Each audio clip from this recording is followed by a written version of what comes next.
Chug that shit. What was that? Just it's like a tea. It's like a sweet tea. I thought you were down a beer. I was like, fuck, son. Nah, I can't. I'm on a diet, man. What? For real? Dude, I hit 200 pounds, bro. I hit 200 pounds for the first time in my life, and that was like, fuck no. So I'm down 16 pounds. Just been working out and dieting, like strict diet. So shit, I'm jealous, dude. I got to like, I'm probably around 200, but I got to like 220. Yeah. Hella big, bro. Yeah. And I was like, shit, I don't know what like clicked, but like something between like having our daughter and then like COVID or something, like the whole being at home shit. Yeah. And I was traveling for work, and I was like, man, I'm eating like crap. So I like try to mix it up as much as possible, like not drink as much beer. Dude, that's how it was. Yeah, that's kind of what it was, man. It was COVID. It was drinking a lot of beer, pretty much not just one beer, you know, like it'd be like every day it'd be 2-3 beers, you know, and they're hazies or IPAs, and, you know, they're fucking 250, 300 calories each. That, and then when we were transitioning and getting this house, we were like living in Airbnbs, just eating fucking garbage food, dude, for a while. And with my work too, man, I'm always on the road. So grabbing the worst fucking food you can get. And yeah.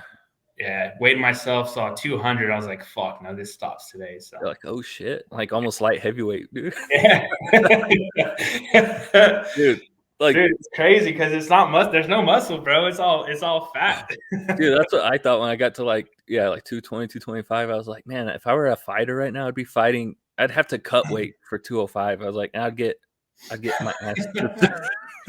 I'd get destroyed right now, man. I was like, That's what I look at it sometimes, dude. It's like, fuck, dude, my whole life, like growing up, I was like, you know, fucking skinny, 145 pounds, 150 pounds.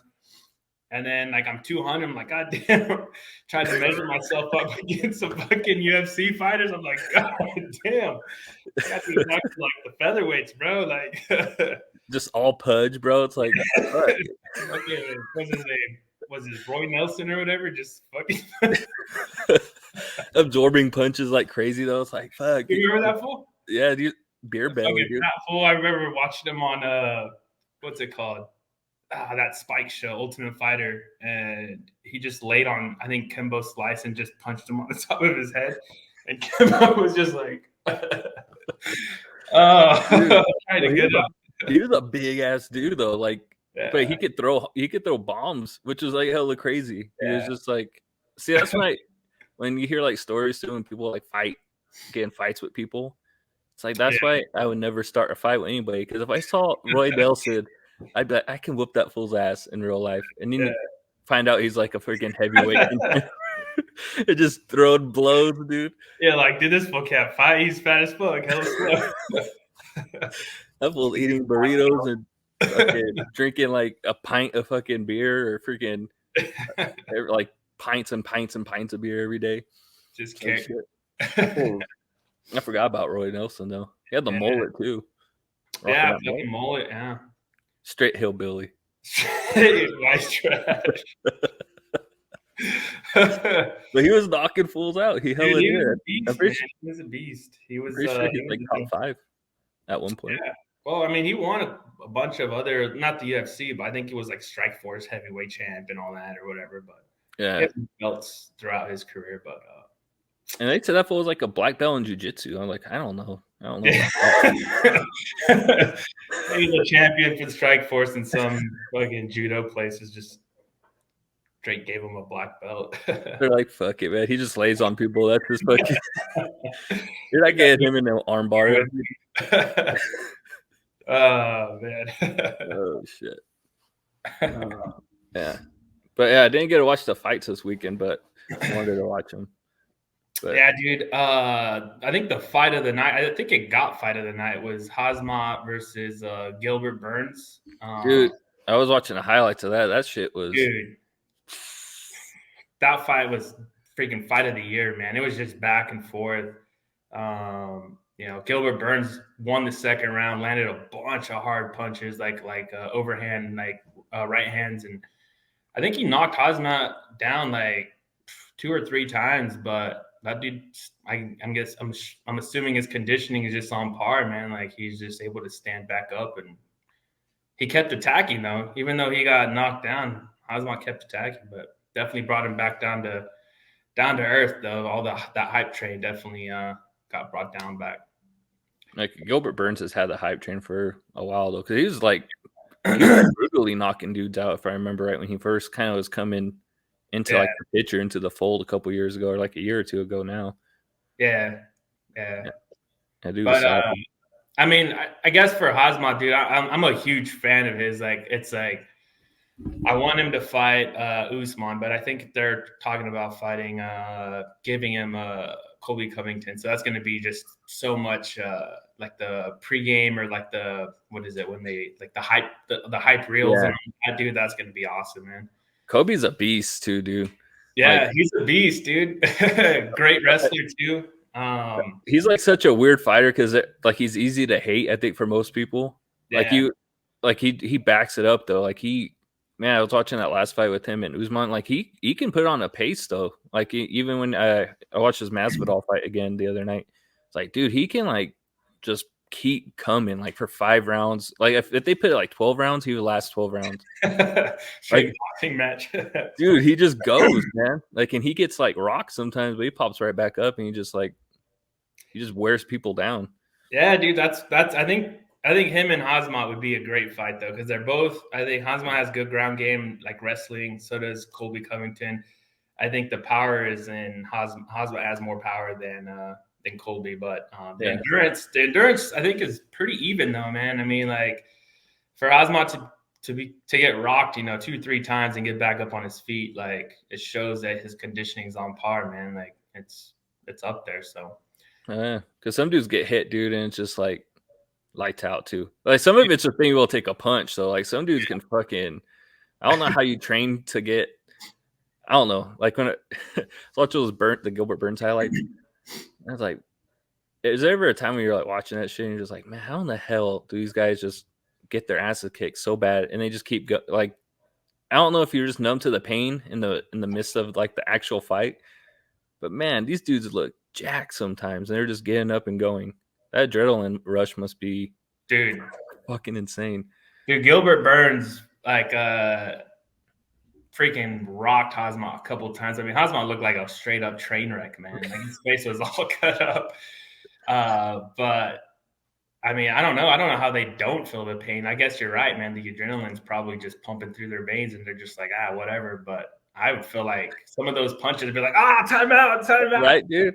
Like straight on the nose. Like I got a big nose, man. I see him get popped on the nose. I'm like, hell no. Like I barely hit my nose on something. I'm like, oh, yeah. Like my son's hit me with the wiffle ball on the nose. I'm like, oh man, like my eyes are tearing up. I wouldn't last, dude. I wouldn't last 1 second. I'd get dropped so fast.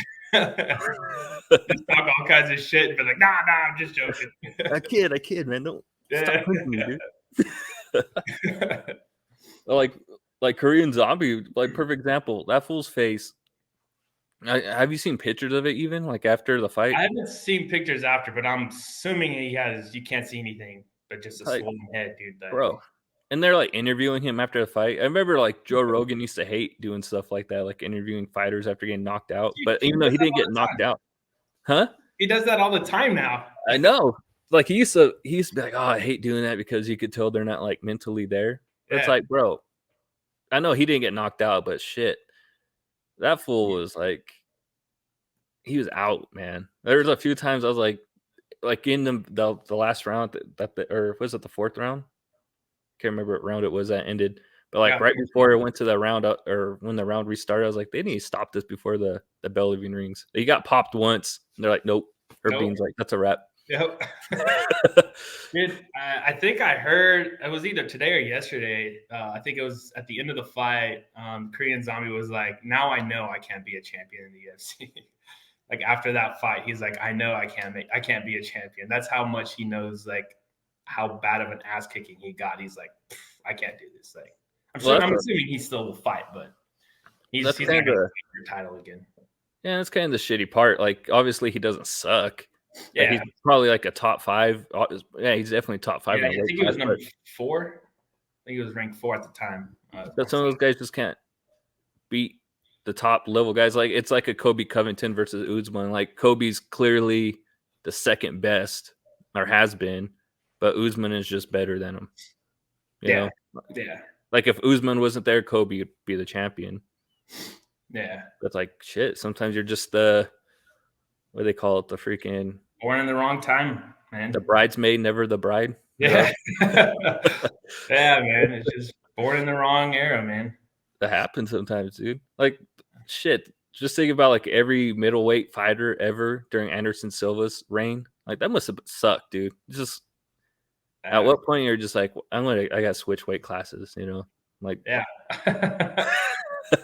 Yeah, I would. I'd be like, dude, I got no chance. Dude won like what? How many did he win? Like 10 plus wins in a row? Probably. Like, yeah.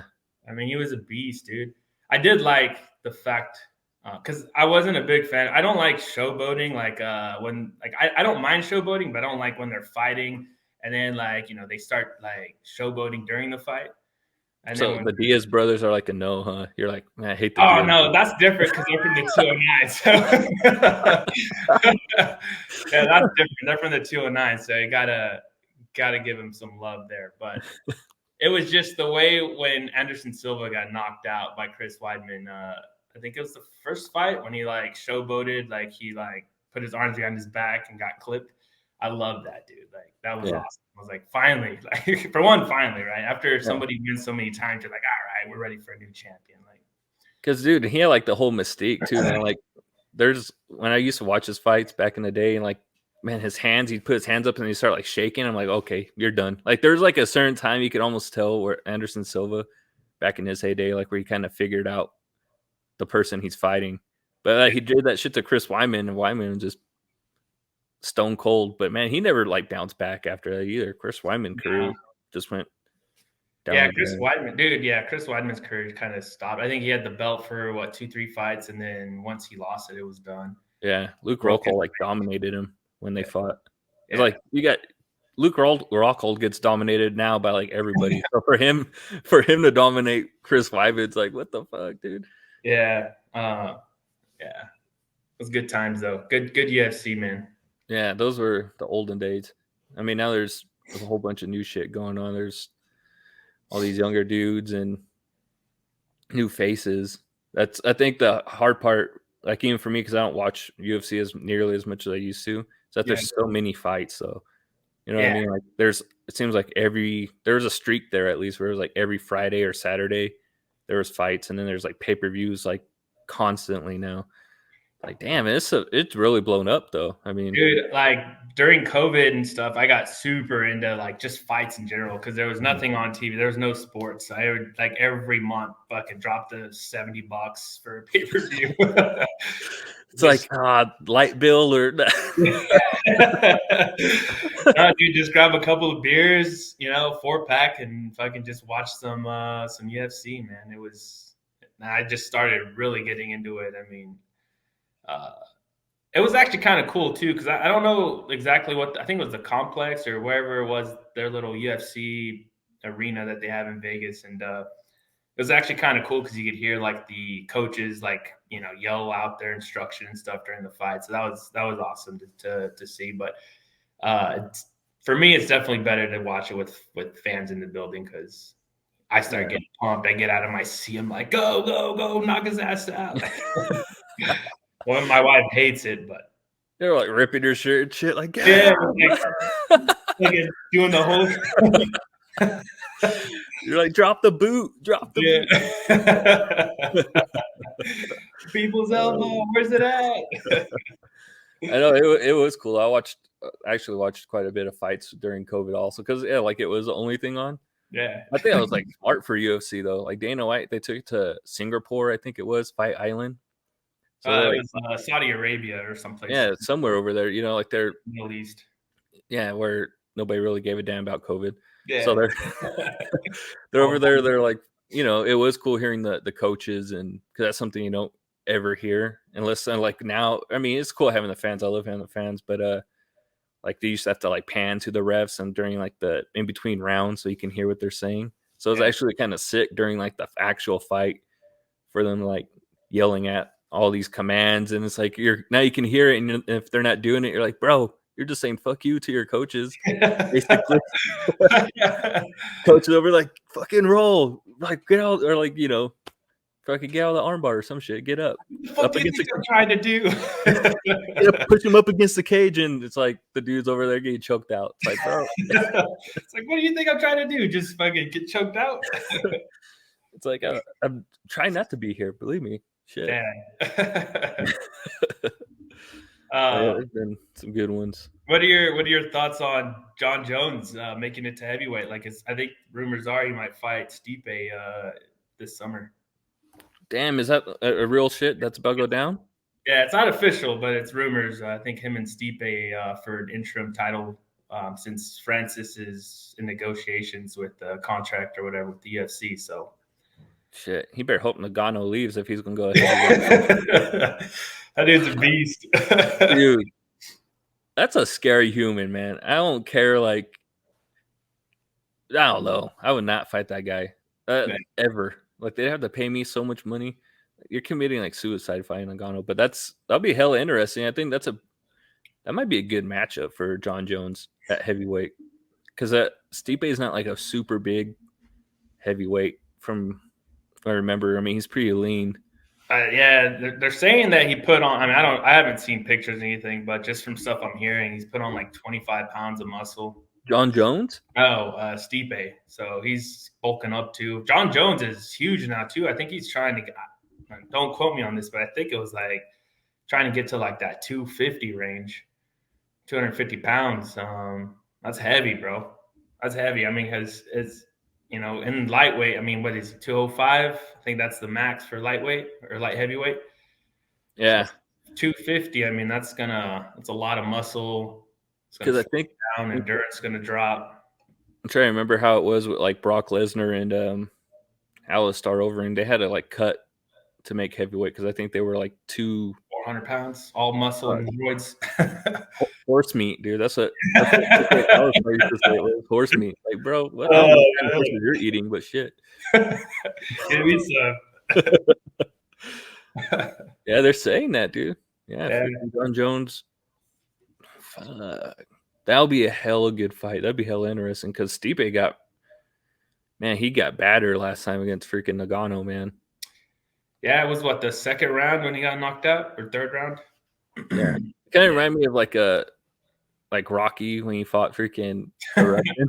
Yeah. Did you ever watch I think it's Rocky 5 after that? He's like in the shower and shit. He's like shaking. It's like that was probably Stipe after that, dude. That you don't survive those hits and like walk away the next day or the next few months feeling better. I'm sure that just jacks you up. That dude hits hard, man.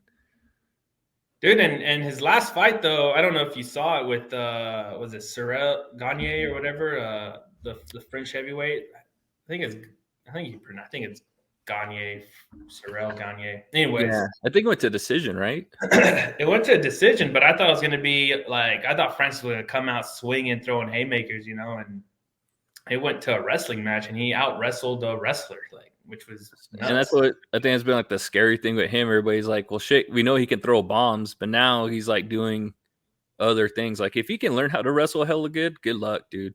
Yeah, I know.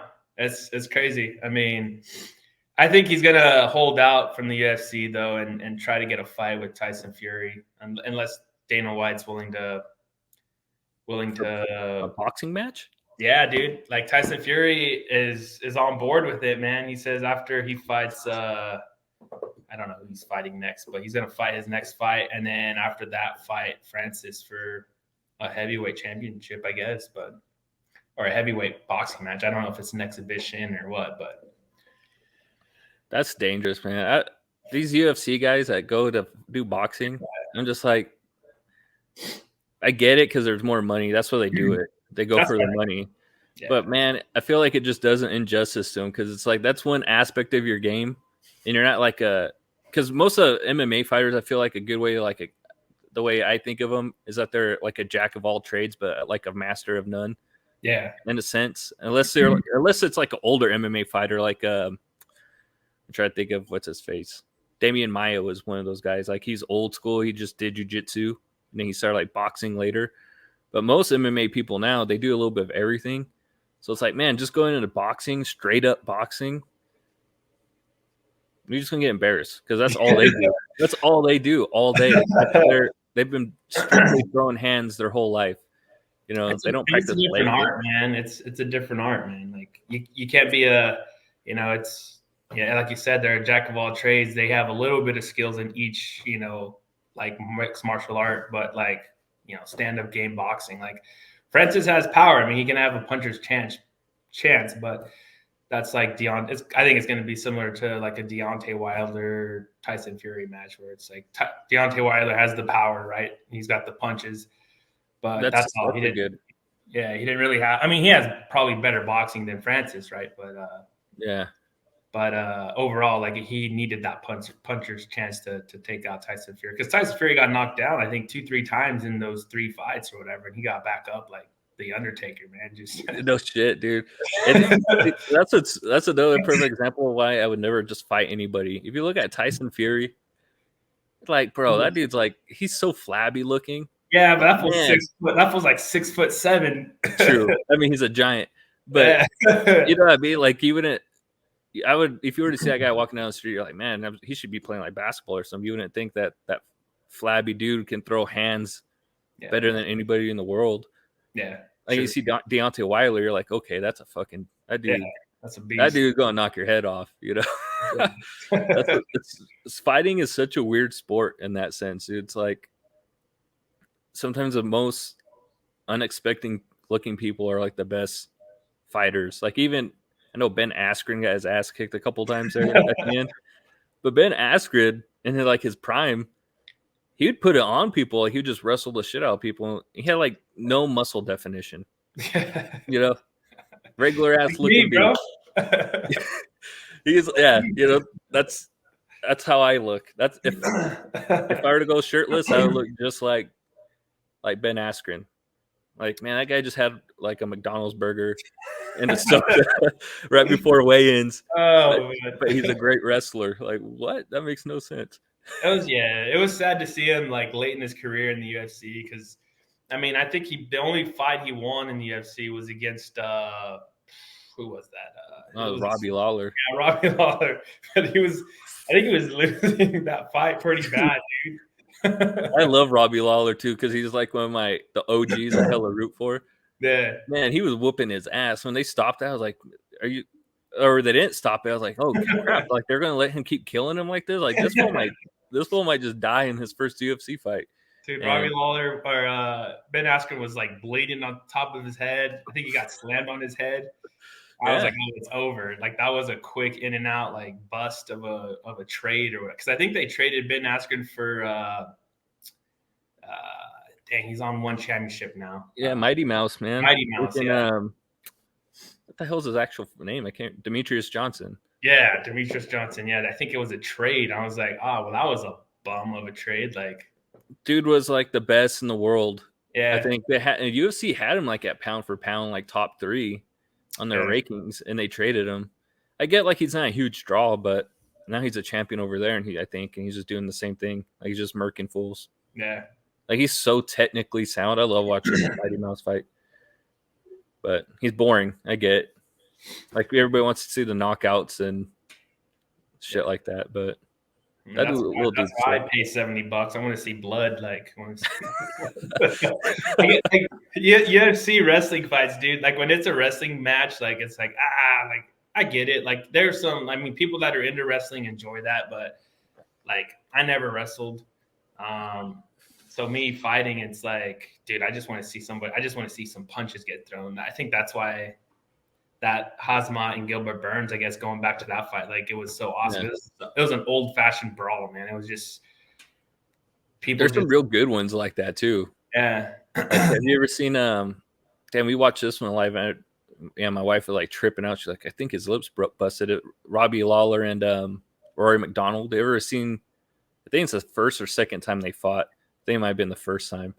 This is years ago now, dude. But Robbie Lawler's like lip split open, and then Rory McDonald's eyes were all swollen shut, dude. It was just like back and forth, and then like the last few seconds or last minute of the fifth round, Robbie Lawler punched him square on his nose and broke his nose, and that's how he won. But he won the belt after that fight, and or he might have defended it, but he was talking. He's like, "I'm gonna be here for a long time," and his lip is just like flapping. Like, damn, dude. Somebody get some stitches. Hurry up, bro. Freaking lips. He's like chewing on it, man. Half of it's in his mouth. The other. I guess mouth guards. Those type of fights don't happen all the time anymore. Yeah. But yeah, it's rare, man. It's rare you get a good old fashioned brawl. Yeah. I think that's why when they do happen nowadays, like they do become like the fight of the nights hella easily because they don't happen all that often. Yeah.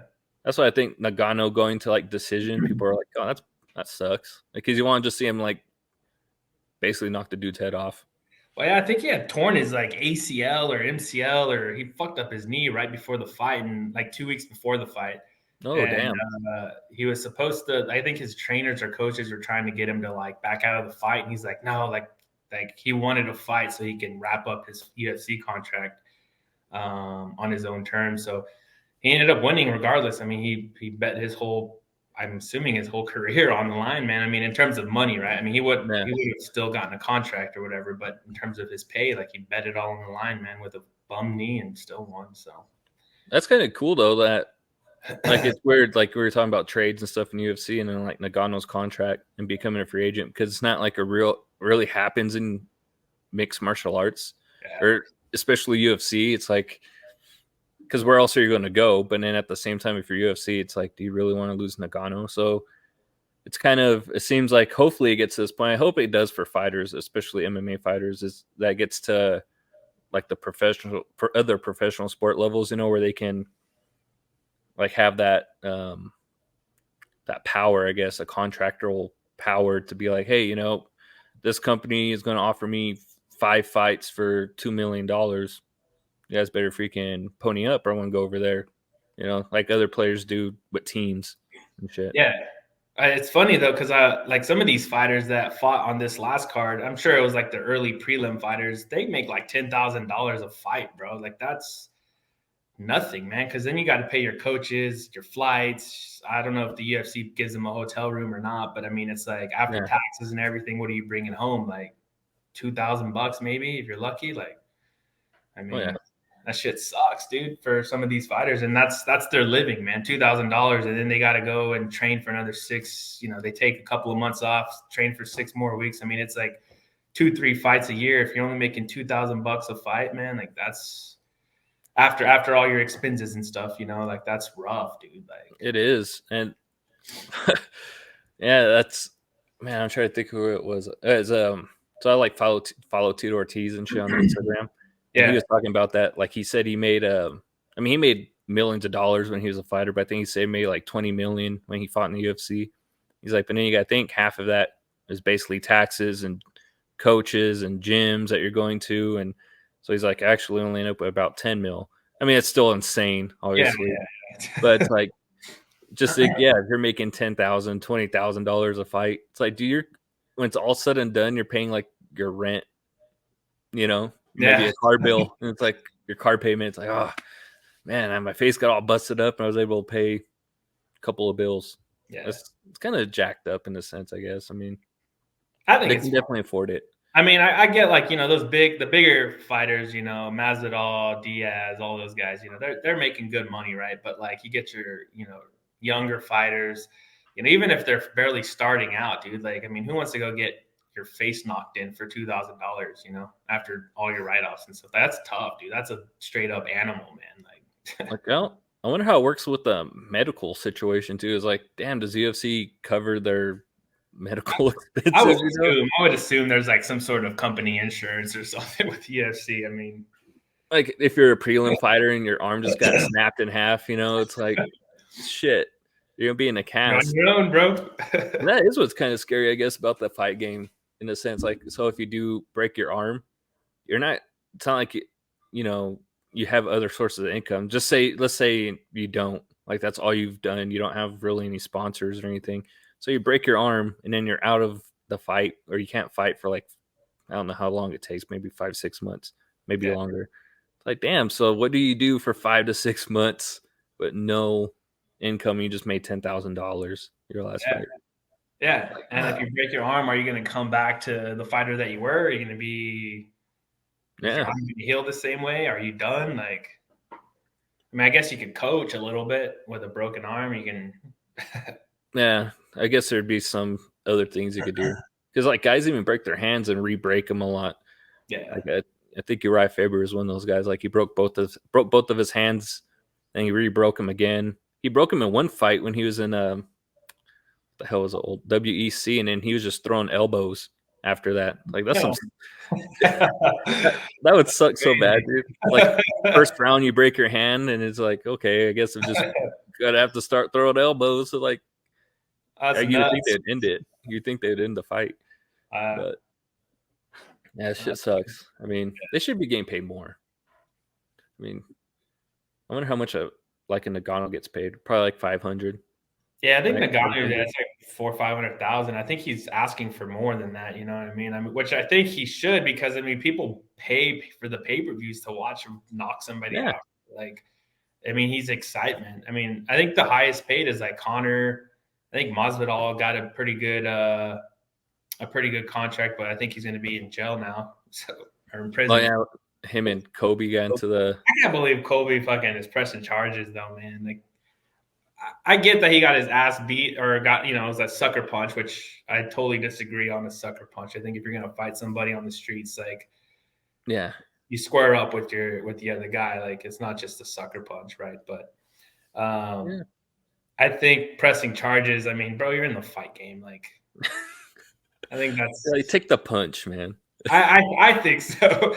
I mean, I don't know. I'm not in that situation. Never have been in that situation, but I don't want to be in that situation. But but I think if that would happen to me, I don't know if I would have pressed charges. I mean, because it wasn't like he got fucking stabbed or anything. I think he just got punched. I don't know. Yeah. I don't know all the details, but I think he just got punched and he got pressed charges. And now Masvidal is. I think he could serve a good amount of time in prison, man. No shit. They're saying like prison for him. Yeah, or jail or whatever, but like it's gonna Damn. be a couple of years. Yeah, That's insane. Holy yeah. shit. So I was like, I'm hoping they drop it, and either Colby just says like, give me Masvidal for another 25 minutes. I can, do what I did the first fight. That dude, like, dude, I get he got sucker punch. I didn't know he got sucker punch. I saw that they fought or they got into like a fight. It's like, dude, you already just whooped his ass for 25 minutes. Like, not whooped his ass, but he like dominated him. Like took him down and just put the pace on him for 25 minutes. So just do it again, run it back. Just be like, all right, go back in the cage. Yeah, just go back to the cage. Yeah, let's get paid to do it again instead of fighting on the street, being stupid. Let's make another $400,000 to fight.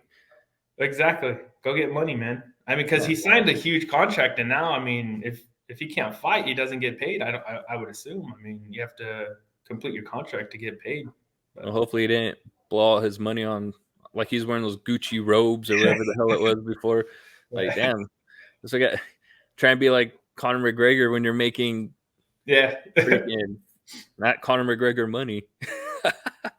I mean, he had a lot of good things going for him. I think he had his I think it was like some sort of tequila brand. I mean, he had a bunch of business ventures going on, and it's just, I mean, I get it that you have beef with Colby, but I mean, you could go do it legally and get paid for it in the ring if you really have an issue. Like, yeah, I think it's the same thing with Askren before. Like he was like, if I ever see that fool in the street, like. Why you already knocked him out? Like hella embarrassing. Like you got to embarrass him again on the street, like for real, bro. Like damn, straight savage, I guess. Straight gangster. He comes from the streets, man. It's a different world, I guess. But yeah, he was a bare knuckle fighter back in the day, like the freaking Kimbo Slice days videos, dude. Before the on YouTube. Yeah, that's some savage shit when you think about it, though. Like, but. I mean, he's older too. He's like in his late 30s. Like, I don't know how much longer he got to fight. Yeah, he's like Diaz age, man. Like those late 30s, 35 to 37. Well, like Nick got screwed because of the whole marijuana thing. Like he got shunned for like prime, 2 dude. years. It was like 2 or 3 years, I think, or something like that. Maybe it was 4. I feel like it was longer. Yeah, it was probably 5 years. It was a long time, man. Over weed, dude. Over marijuana. It's like, dude, in his last fight, straight bummer, bro. He was in shape leading up to, like, he was cutting weight good, and then, he showed up to the fight, man, in straight dad bod, bro. Like, I was like, fuck, he's out of shape. He's not gonna be able to hang, and looking like us, all yeah, flab, dude, just which is weird. It's weird because that's not like what they're known for. Like they're known for like triathlons and like constantly being in shape. But I mean, he probably just needed some money real quick and said, "Fuck it, Robbie Lawler, let's go get paid real quick and call it." I mean, Robbie Lawler got punched and he just tapped out. He was just like, "I'm done getting punched, bro." Well, even Robbie Lawler's like at the end of his rope too. I mean, all those old guys their careers are basically over. So now it's all the young dudes coming up that I need to start paying attention to because I always get caught up in the old guys. I love watching the old guys. Past, bro. You live in the past. Because man, I hold on to them, man. Like you're like the only guy left because they're all retiring. Like I used to be like that with Arlowski for a while, but I just gave up because those people start getting knocked out every time. I'm like, all right, Arlowski, I can't watch your fights. You just need to retire. Like it's done. You're done, son. Like wrap it up. Go home. They're all retiring or getting cut, man, and going over to Bellator, man.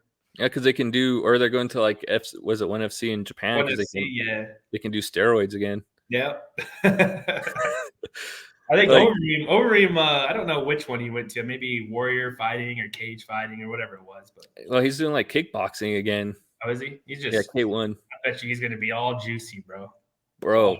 I have him on Instagram, and this fool was working out. I was like, man, he's back. All the comments are like, oh, he's back on the horse meat. I'm like, fuck, dude. Dude, he is getting used to the gills again, man. He is like, he's not as big as he was when he was younger, but you could tell he's cycling again. Like, dude, your head's getting bigger again. Your freaking neck is becoming like formed to your jaw. It's like that neck, I don't know, big as his forearm. It's just fucking all puffed up. That's what Vitor needs to do, man. You ever see like the difference with Vitor Belfort? Yeah. Like I always all juicy and before his fights. So my brother and I used to joke with like juiced Vitor is like the scariest fighter of all time. Yeah. Because dude, he's like wheel kicking people in the face. And, like his confidence level when he's juiced up is so insane. Like he just starts throwing the craziest shit. It's like, well, you never do that. What the hell is that? And he got, they made him stop taking the juice, and he started getting his ass kicked again. Dude, what's that dude's name? He's middleweight, Brazilian guy, Paul Costa. That fool. Did you read what he said recently? No. Vitor Belfort is his daddy or whatever. What? Like, it's just it's I don't know the comment. I don't want to like fucking kill it or anything, but it's pretty fucking funny. I think he said it was Vitor Belfort went down to Brazil and fooled around with his mommy.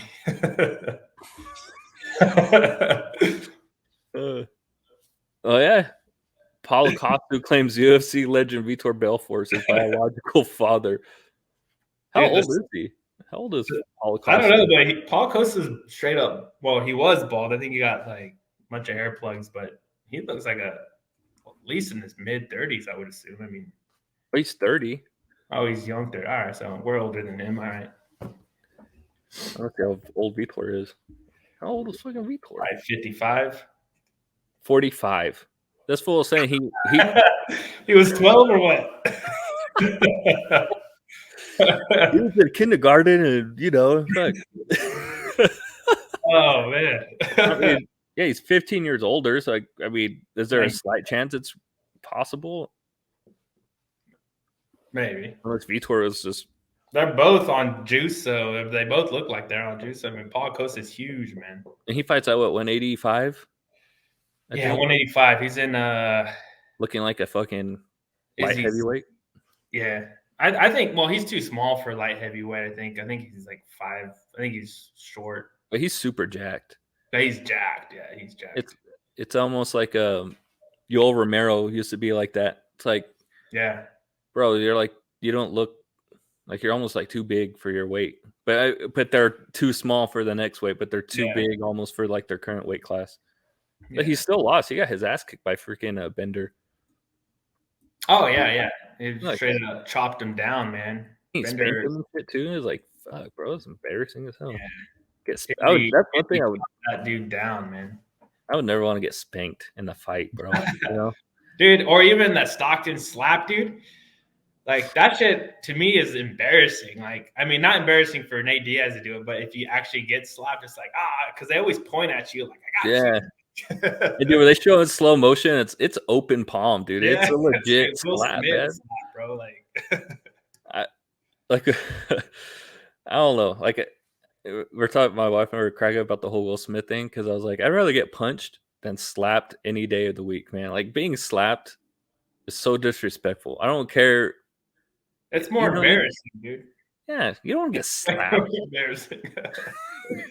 Yeah, dude, it's way more embarrassing to get slapped than punched. Punched, I mean, it's I don't know, it's a man thing. I guess you get punched and you move on, but Chris Tucker took that pretty like a savage, man, like a man, dude. I would have flipped out. He even kind of like, oh, okay, like Will Smith just smacked the shit out of me. Yeah. I would have probably even if I would have gotten my ass beat, I would have gotten a brawl or something. Oh yeah, just stood there in front of every other Hollywood person, and then I mean, he's going to be a meme for the rest of his life, dude. Like, yeah.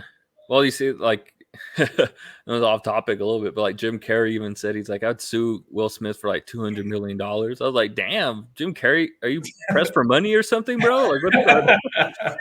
Of course, Jim Carrey would sue. Jim Carrey's like, I wish he slapped me. Shit, I'm broke, son. I'm fucking dying over here. I need some fucking income. I need to sue somebody. He's like, shit. That's funny because, like, do you watch like Shannon Sharp and Skip Bayless and stuff at all? It's been a while since I've seen him, but yeah. So I was watching him the next day, and like Shannon Sharp was like, Will Smith smacked me. He's like, I would have whooped that boy's ass. So I was like, and then part of me's like, dude, he wouldn't have slapped you. Come on, like, Will Smith, let me go slap a freak. Shannon Sharp's jacked. And I mean, there's a reason why Will Smith had the confidence to go up there and slap Chris Tucker. I mean, yeah, I'd have the confidence to do it. He's smaller. Like, I mean, come on, dude.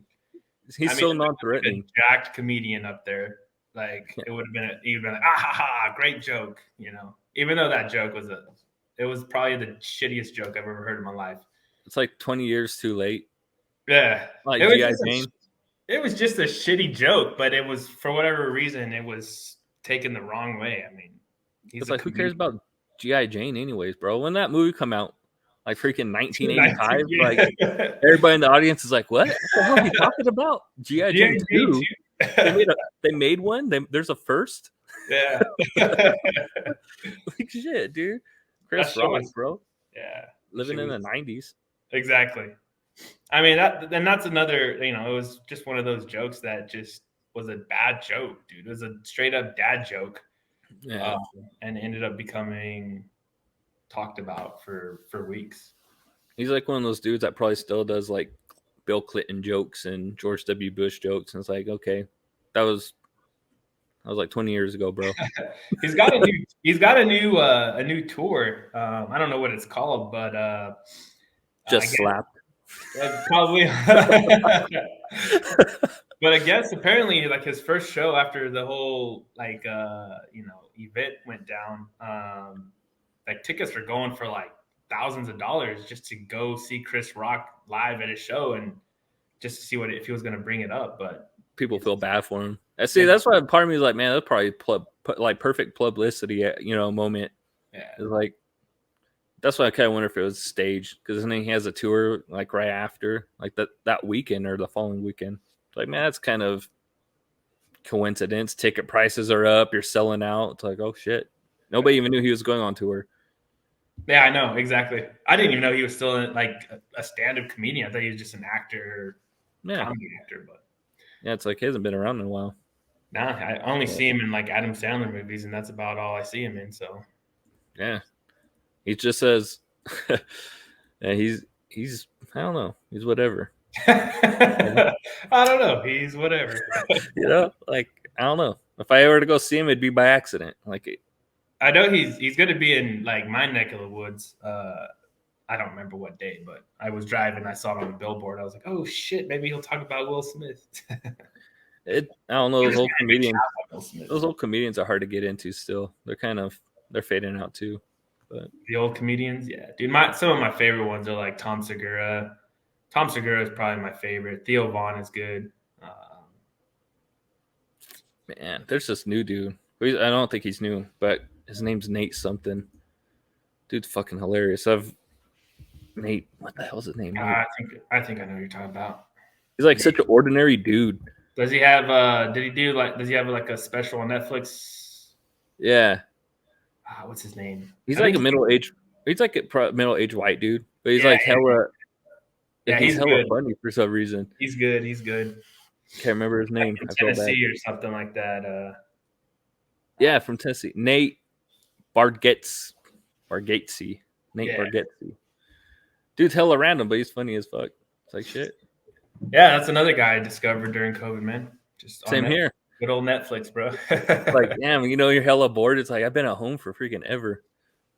Yeah. Like, I don't know. I feel like I watched too much TV during fucking COVID. Like there's nothing else to do. I was watching stupid shit that I would never watch. It's like, yeah, dude. Why am I watching Twilight? Fucking Twilight, he says. God damn, hella bored. Like, why am I watching this? I'm so invested in Twilight right now. Hella bored over here. Picking sides now.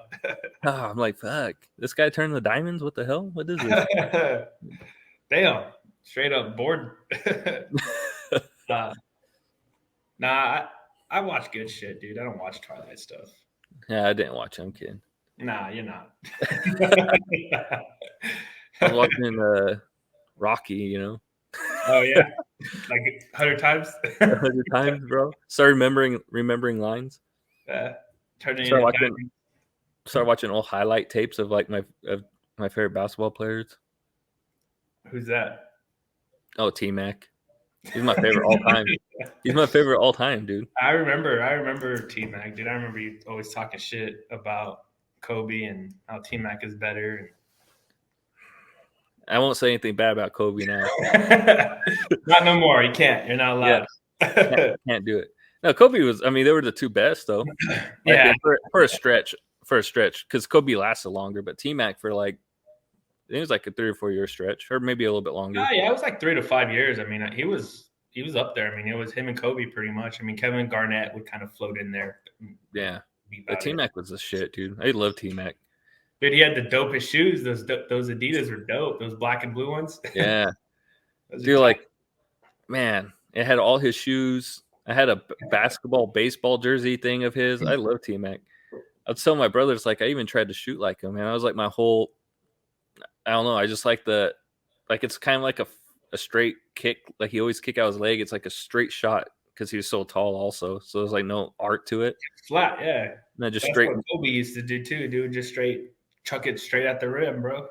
And dude, so I'm kind of pumped that I got to see Kobe. We went, it was his last season, his third to last game, and they played in LA, and we got there early, so they were warming up, and Kobe was by himself, and he was doing like his little fadeaway from the side, in the corner, and dude, it was like the most smoothest shot I've ever seen in my life. Even the ones he missed, I was like, damn, how did he miss? How do you miss it? It looks so crisp, dude. It's so like, it was so refined and so well tuned. It's like, I wish I was that great at something. That's just insane. I mean, I guess anybody could be if they practice as much, but it's like, damn. Even like during the game, he'd shoot it and it's like, oh crap, he missed. Like, or everything just looked like it was going to be a swish or buckets, Dude, I remember like the years that, I mean, I think it was like right after Shaq left and the Lakers had nobody. They were just trash. You know, it was just Kobe and then a bunch of bums. And I remember they would be down by like 10 points. Get the ball, go to like half court, just throw up a three. Just throw it up fucking bricks, bro. But the shit was tight, man. He was my favorite player for sure growing up. Well, yeah, you were a Laker fan. The Yeah. only I kind of look back at it, dude. I don't know if I was. I mean, I like the Lakers, but I think it was more of a Kobe fan, dude. I love that dude. That dude was awesome. I mean, yeah. I could never shoot like him, but I'd always try to shoot like him. Like those fadeaways, just ball hog fadeaways. that was me, dude. Just ball hog and fadeaways and fadeaway threes always. Dude, the stupidest shit. Throw that's the kind. But we did that crap all the time. It was like if we were on the same team, it's like nobody's passing the ball. Like 4 of us, like we're getting guarded by 4 people. We're like, oh, I got this. Oh shit! Throwing up shots. Oh man! And not playing any defense, like man. I don't know. I hate playing defense. I tell people, like, even when I go play, like go play with people and stuff. Like if somebody picks up their dribble, I'm like, fuck it, shoot it. Like I'm not going to even press you anymore. If you make it, I don't care. I don't care. I just want the ball back, dude. If you make it, cool. I just want it. Just give me the ball, please. Yeah, I hate playing defense. I'm just too lazy. It's like it's a mentality thing, dude. Like you have to want to play defense. It's like the only time I'll play defense. I mean, I haven't played basketball in fucking 10 plus years, man. Since I moved to Texas, I don't think I even shot at basketball. But oh shit, yeah, it's been a long time. But the only time I'll play like good defense and aggressive is if I'm playing against somebody else that's like supposedly the best or whatever. Yeah.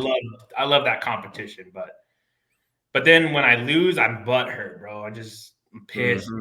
Fuck, I gave all my energy to get blown out 10 zip. To get fucking smoked, bro. Because your ball hogging it. It's like 10 zip, bro. This will not even pass it a day. Oh, dude, just fucking down 10-0, 0 for 10 as well. They're like game point. It's 9 zip. You're like, oh, I'm not passing this shit. I'm not passing it to nobody. But I hella get what you mean because I'm the same way. Like even I don't play nearly as much as I used to, but like if I do play, I always if like the best guy on the other team, if I'm going to end up guarding him, sometimes I want to guard him. I'm like, all right, like I'm up for the challenge, and I'll do it. You know, that's the only time I put any effort in the defense, dude. Because if it's like somebody that I know I'm better than, I'm just like, oh fuck it, dude, go ahead, dribble. I'll play the laziest off-ball defense. And then I let them dribble, and I just let them pick it up, and I'll turn my back. Oh, it's so disrespectful when I think about it. I'll just turn my back and look at the rim like, shit, is it going to go in? You're going to miss it? I don't know. It's so disrespectful. But, dude, that's how I like to play. I remember playing some pickup games, man, and like I'm not going to name the guy, but he'd get the ball all the time, and like he'd want to shoot threes or wherever he wants to shoot, and he sucked. He can barely dribble. And he'd get the ball, and I just turned straight to the. He ain't even thinking about shooting, but I just turned to the rim, waiting for him to fucking break it so I could get the ball. I'm like, all right, dude, just shoot. I'm ready for your fucking break. He had that awkward shot, dude. Like it was like elbow all the way down low, and then. Like, oh my god, I know who you're talking about. I hell know who you're talking about now. Sometimes they'd go in and you're like, holy crap. Yeah. Be high arching shot too all the time. It's like, all right, well. Charles Barkley looking character right there, man. Yeah. I know exactly who you're talking about. Oh man, yeah, he had an ugly shot. Lefty. I think he was a lefty too. Yeah. Yeah. We're thinking of the same person. You remember that? I can't remember his name. It was a lefty, and he'd always get the ball. We were all ball hogs. But he'd get the ball and he'd shoot it from half. He was like the first Steph Curry, bro. He'd be shooting from half court. What's his name? It was in junior high. I don't remember. I don't know. I just remember like thinking about Steph Curry, and then for whatever reason, that dude popped up in my head, and him just shooting from half court all the time. Literally, because we'd have some pretty big games in junior high, bro. Like during lunch and shit, we'd get like 8-on-8. Can't even get on the fucking court. The most unrealistic basketball shit of all time. That's why everybody ball hogged. It's like if you got the ball, it was a miracle. It was like, fuck, finally. Like shit. Dude, I used to get the ball all the time. I don't know what you're talking about. I just never pass. I know. I know what you mean. I was the same way. I got the ball all the time. I just like, fuck. I'm trying to win. You want to win? Give me the ball, bro. That's that Kobe mentality. Like, yeah. fuck everybody on the team. I got 3 guys on me. Yeah. Fucking fade away, bro, from half court. Here we go. I'm gonna cross one of these guys up and get just enough space.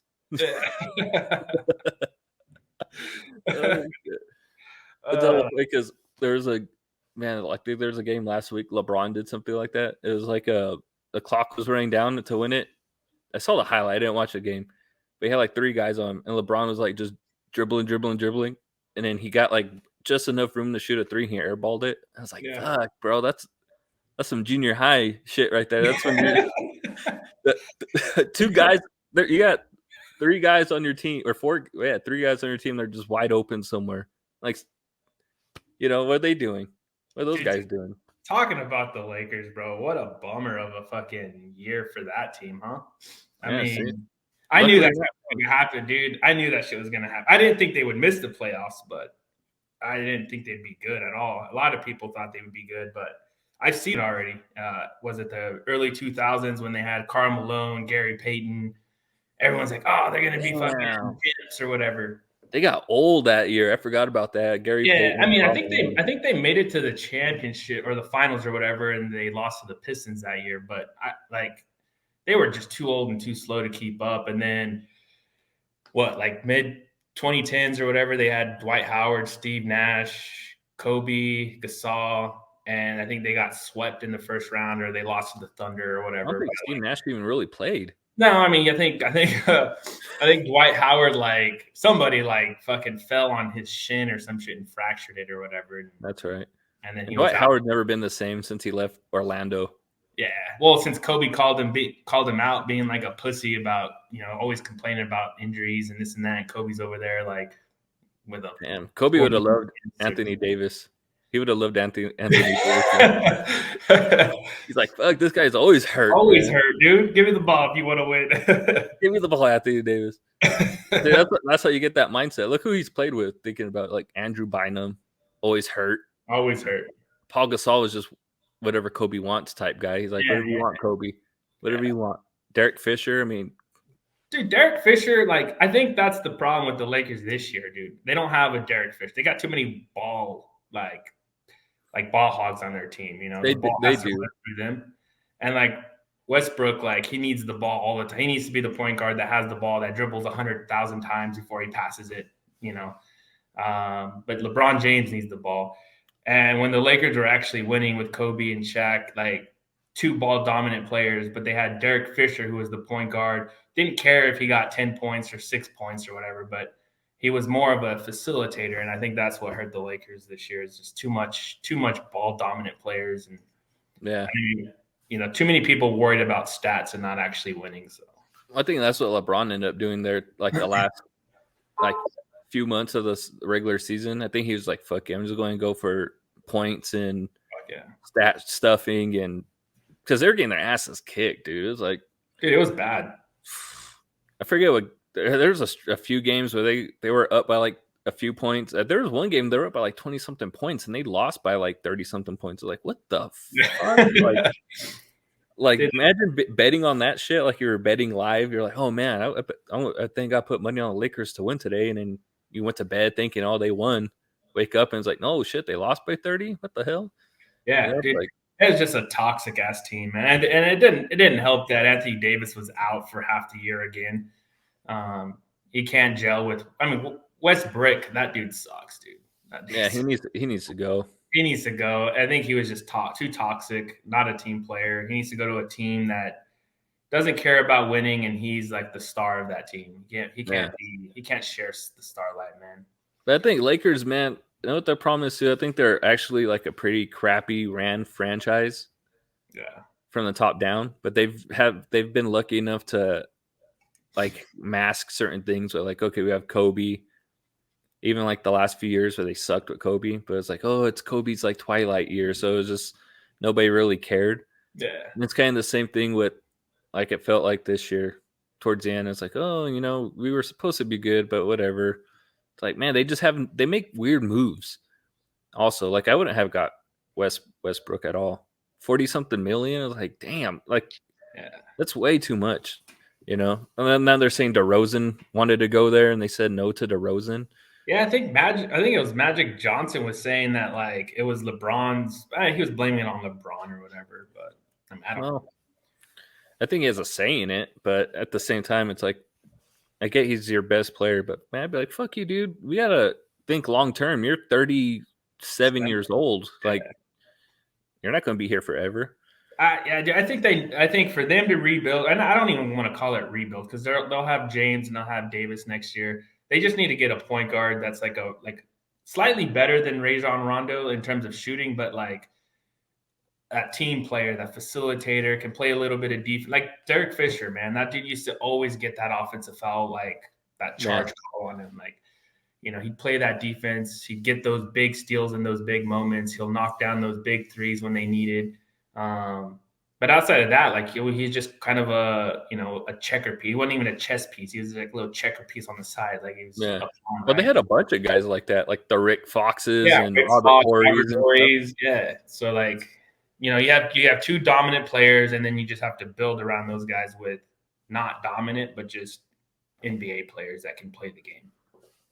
But yeah, I mean, I wonder how, because nowadays, I mean, everybody's like joining the same teams. So like the Nets, that team's like got too many good players. I feel like on paper, it's like insane, But then there's teams that, like, man, I look at like the Mavericks. I know they got Luka and stuff, but it's like, man, if they could get like another like guaranteed 20-point a game type dude, and then maybe like you're saying, like somebody can just dish the ball hella well, even though Luka can do that, but let him like play off the ball a little bit.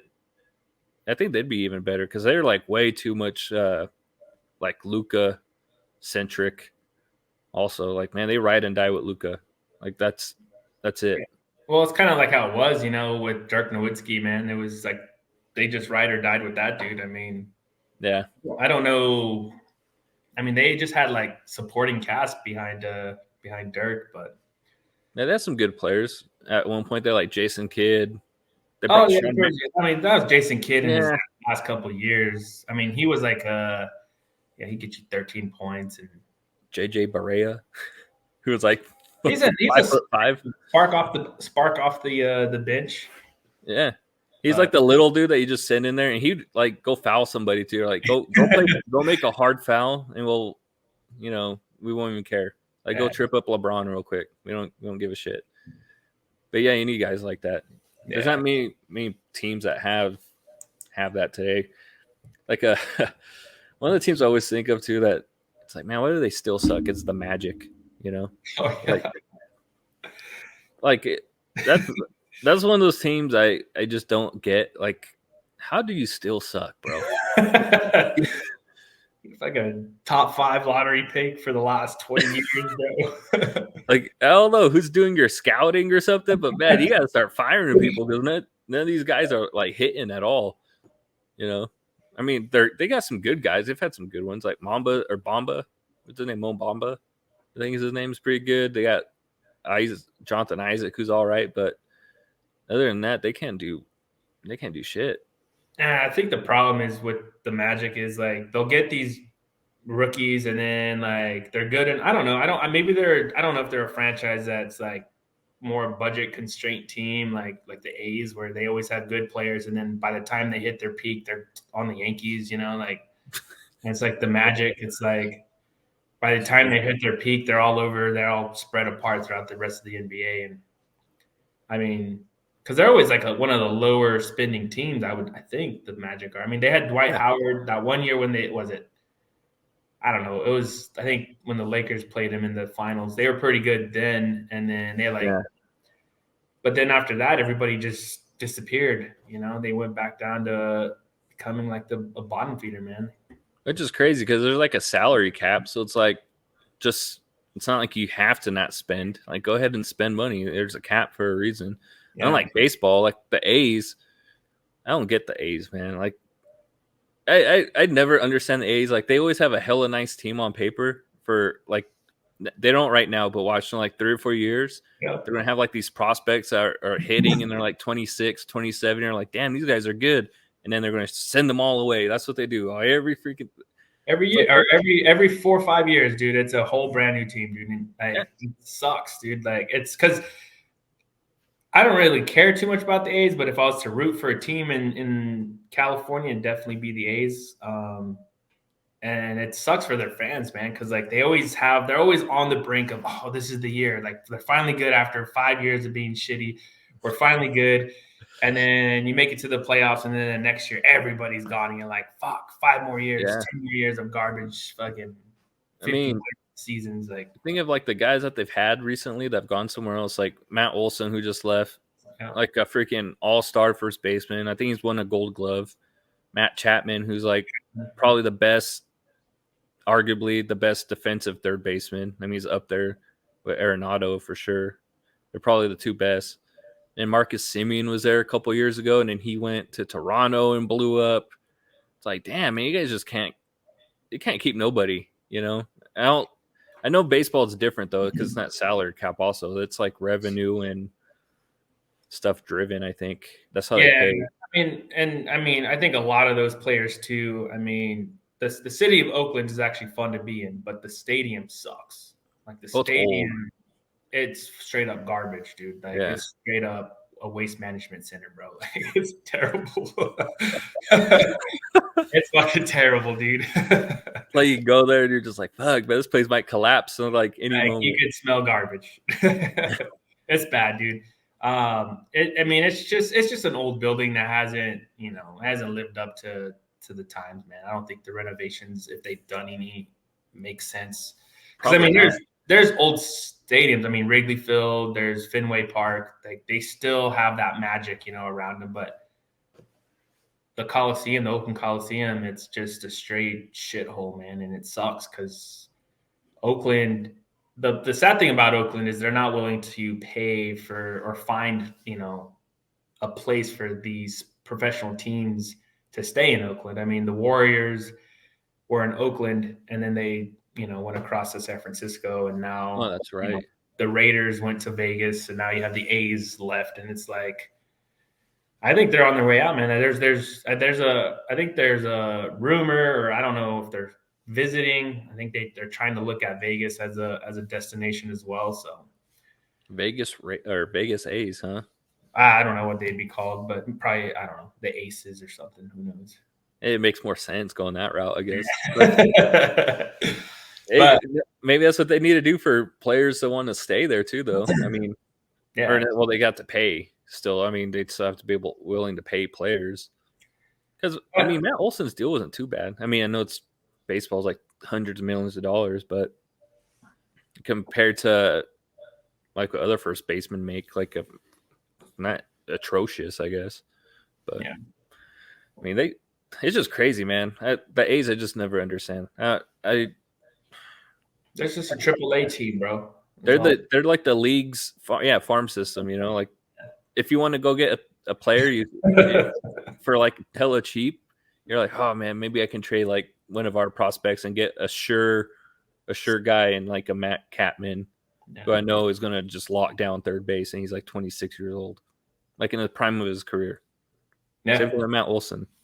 Like fucking Braves are hella smart. I thought Braves were hella smart for that. They're like, okay, Freddie Freeman's like 33, 34.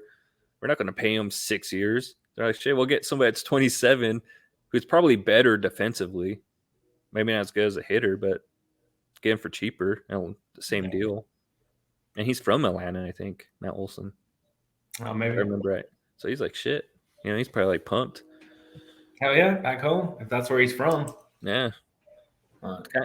It's weird because your Cubs kind of did the same thing. They like blew up the whole freaking team. They blew up everybody, dude. They got rid of everyone, man. They got rid of Rizzo, Bryant, Baez. It was a sad day. Definitely a sad day for me. Yeah, I thought that team would have won I know they got the one World Series. I They thought for sure they should have won like at least at one. least another one.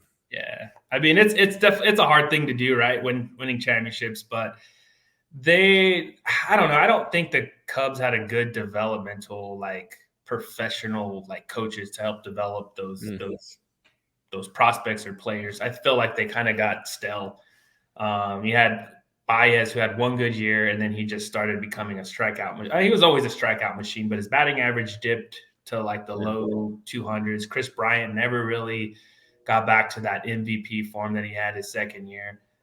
Rizzo was kind of his average dropped. His power was always there, but I think the average their batting averages all dropped and the strikeouts went up. And like I just sometimes it'd be like 2 outs, bases loaded, Chris Bryant's up. I'm like, oh yeah. In my head, I'm like, all right, we have a chance. But then way back, and I'm like, he's probably gonna fucking strike out. Like, and he would. It'd be like a high heater, and he'd just strike out. Like, or Javi Baez would be up, and he'll fucking swing at a pitch that's 20 feet away from him, and it's like, fuck, dude. Shit. And then you see him in his first game with the Tigers, and he hits a freaking game-winning hit. I mean, like you look at like Kyle Schwarber, like damn, yeah, Kyle Schwarber was there. He was, all throughout like the minors, like he was good contact hitter, had power, got to the majors, would always have these stretches where he'd be like batting 400, whatever, or high batting average. And then at the end of the year, you look and you're like, holy shit, he batted 202, bro. Like, yeah. Like it was trash. Like why? Like what happened? Why did he suck so much? I mean, pitchers, they get to kind of figure out the batter, and they study film and stuff like that, where their weaknesses are and stuff. But it's I don't know. It's just it's definitely a big letdown. But now I'm actually pretty stoked about the team they got this year, man. They got some good young players. A lot of nobodies, kind of, they're prospects. I mean, there's some people. Nico Horner. They got Madrigal too. I like Madrigal, man. They got some speedsters. Like those are some fast guys too, dude. And then they signed this Japanese guy. That's right. Probably gonna butcher his name. Saya Suzuki, I think is his name. Yeah, I know his last name Suzuki. First name it's Sia or Saya, but that fool's been on fire. I mean, I think he's batting over 400. He hit 2 home runs today. So pretty solid, man. If you're playing fantasy football and he's available, bro, pick him up. Or baseball, pick him up.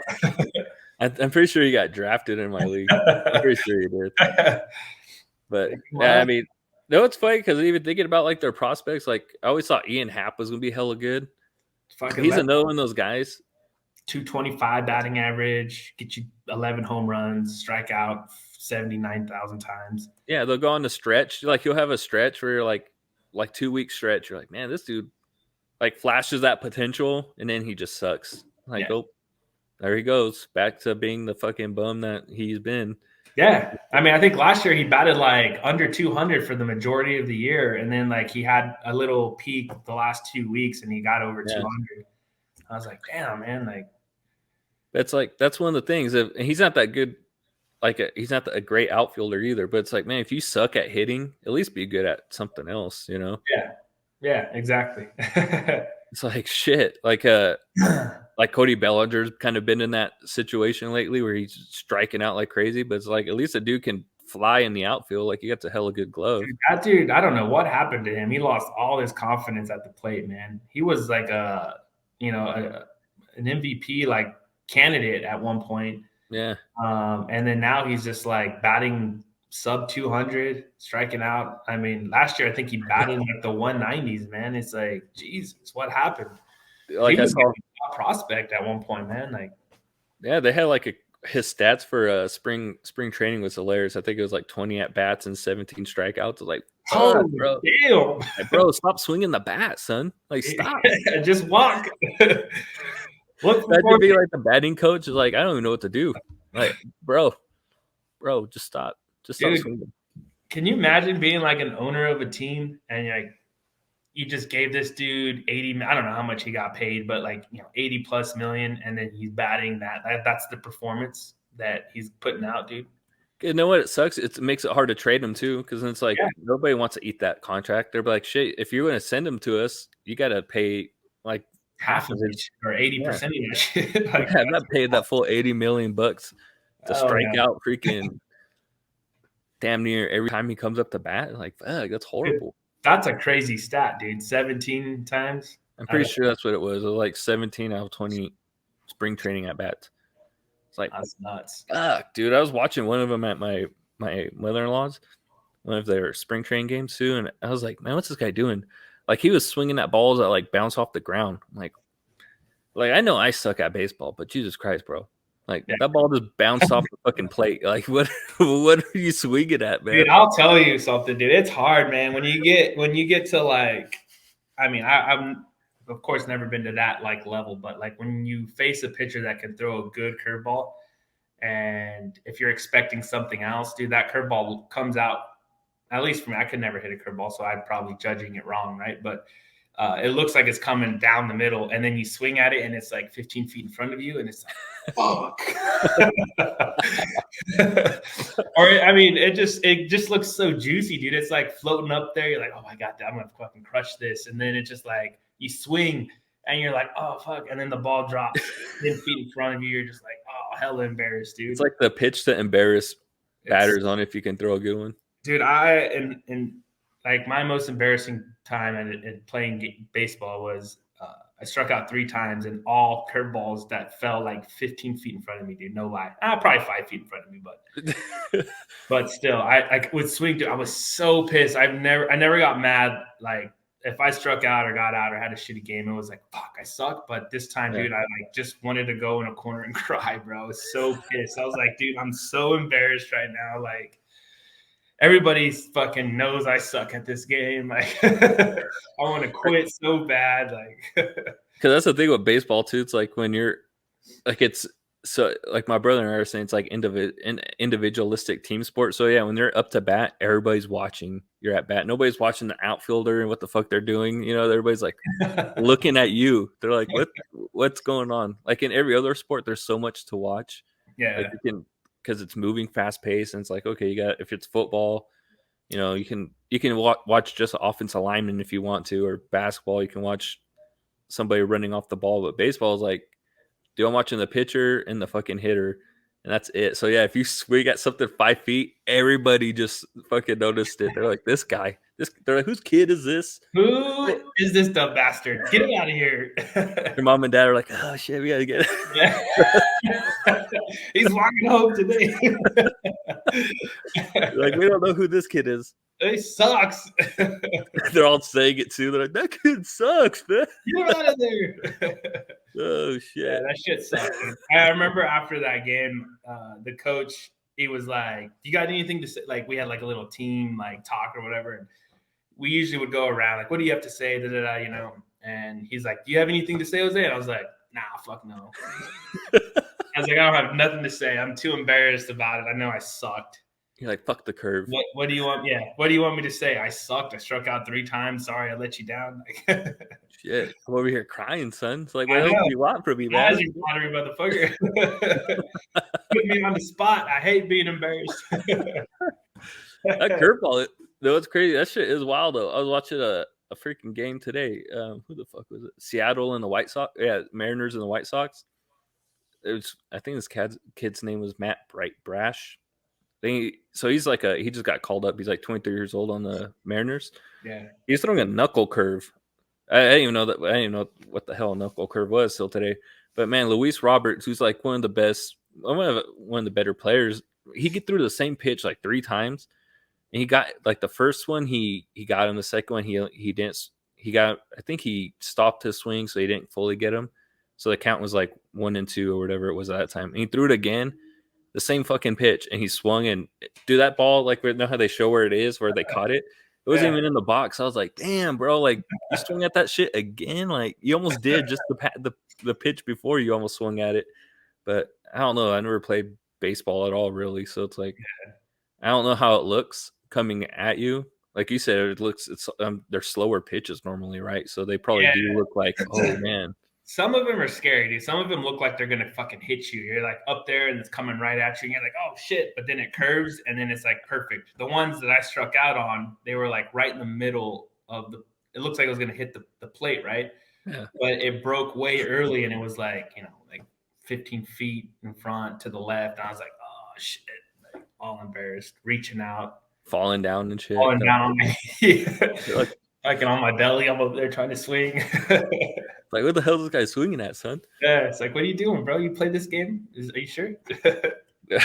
You said you play baseball, right? Like, yeah. This is yeah. Fuck yeah. There's some guys that hella do that shit though. Like my favorite baseball player, I hate him, but I love him at the same time because I feel like if I played baseball, this is how I'd be. It'd be Joey Gallo. I love Joey Gallo, but he strikes out so fucking much. He's like either home run, pop fly, or strikeout. There's nothing else. There's no singles. There's no doubles. There's no trip. It's either over the fence or he's out, and that's it. Yeah, dude. When I lived in Texas, I saw him play in AAA. I saw him in the minors. He hit 2 home runs that game, dude. And I was like, holy shit, who's this guy? I didn't know who he was. Yeah. And then probably like 2 months later, he got called up to the Rangers, and I was like, "Oh shit, I remember seeing that." Straight power, dude. Like he's just straight power. But if you watch him, he swings at the stupidest shit too. It's like, or at least it looks like it. Like I say, stupid stuff, but I don't know. I've never played baseball, but I'm sure it looks hella juicy or hella good. But man, sometimes I'm just like, bro, like you're one of those guys too, Joey Gallo. You need to stop swinging the bat. If you ever listen to this, stop swinging the bat. Well, I've kept him in my fantasy baseball league for like, man, I've had him almost every year. I kept him this year over Kyle Tucker. Instant regret, but I did it just because of fandom. I was like, I love Joey Gallo. I got to keep him. He had 2 hits the other day. I was like, holy shit, he actually had a base hit. I was like, oh crap, son, he's coming to life. At 200? Yeah, he's like 2 for like 12. I'm like, there we go, Joey Gallo back to batting 191 or whatever it is. That's him, dude. Those are those streaky hitters, man. They'll go hot for 14, 15 days, and then they go back to being a 90 hitter, man. Like striking out every at bat. Well, he has like the weirdest stats too. Like I've looked at his stats so many times because I don't know, I've had him in my team forever, and I just love watching him play. But like his average is like last year was 190 something. But he was also one of like the top 3 in the league in walks. His on base percentage was like over 4. It's like, damn, dude, or 400. It's like, and he had 38 home runs, 70 something RBI. It's like this guy is his stats make no sense. Like you like led the league in strikeouts, but yet you're like top 3 on base percentage and like top 10 in home runs. Like what the fuck? Just walk, man. That power is feared, man. It's feared, especially now with baseball. Kind of, I don't know what they did to the baseballs, but home runs seem to be more like roid era again, which is fun. Yeah, it's fun, but it is hella random. It's like scrawny ass dudes like that hit like 20 plus home runs. Like 20 home runs used to be like a feat. It used to be like, damn, that guy hit. I think Rizzo was one of those guys actually. Anthony Rizzo had like a streak of like 7 years or something, or 5 or 6 years where it was like 20 more 20 plus home runs. Yeah. And that used to be like huge. Like hitting 20 home runs was massive, but now it's like you got to be hitting 40 to be a great home run hitter. Almost. Dude, I remember well, I guess it was the roid era, but it was like every year somebody was hitting 60 plus home runs, dude. The Sammy Sosa and Mark McGwire days. Fall in love with baseball, man. Was that roid era, bro? Like that was exciting. Those home runs, but. So what do you think of talking about roid era then? So what do you think of like Barry Bonds not getting in the Hall of Fame? Like now he can't get in. I think this was his last year. I think that's some BS, dude, to be honest. I think he should be in the Hall of Fame, and I don't even believe in the whole asterisk thing or whatever. I just think it's an era, bro. It's like, I mean, it's kind of like saying when you look at old baseball players from 1900s that are in the Hall of Fame, and they had 7 home runs because the ball didn't have a cork in it or whatever. Yeah. Like that's a shitty stat, dude. 7 home runs and you're in the Hall of Fame, or you know what I mean? Like you broke records, like like dude, that's not worthy, dude. I don't know. It's just an era of the game, man. And to me, the steroid era, if it impacted the game of baseball, I personally think it impacted it in a positive way in terms of fuck the records, but it got a lot of our generation involved in the game. I mean, for me, I fell in love with the game during the Royd era.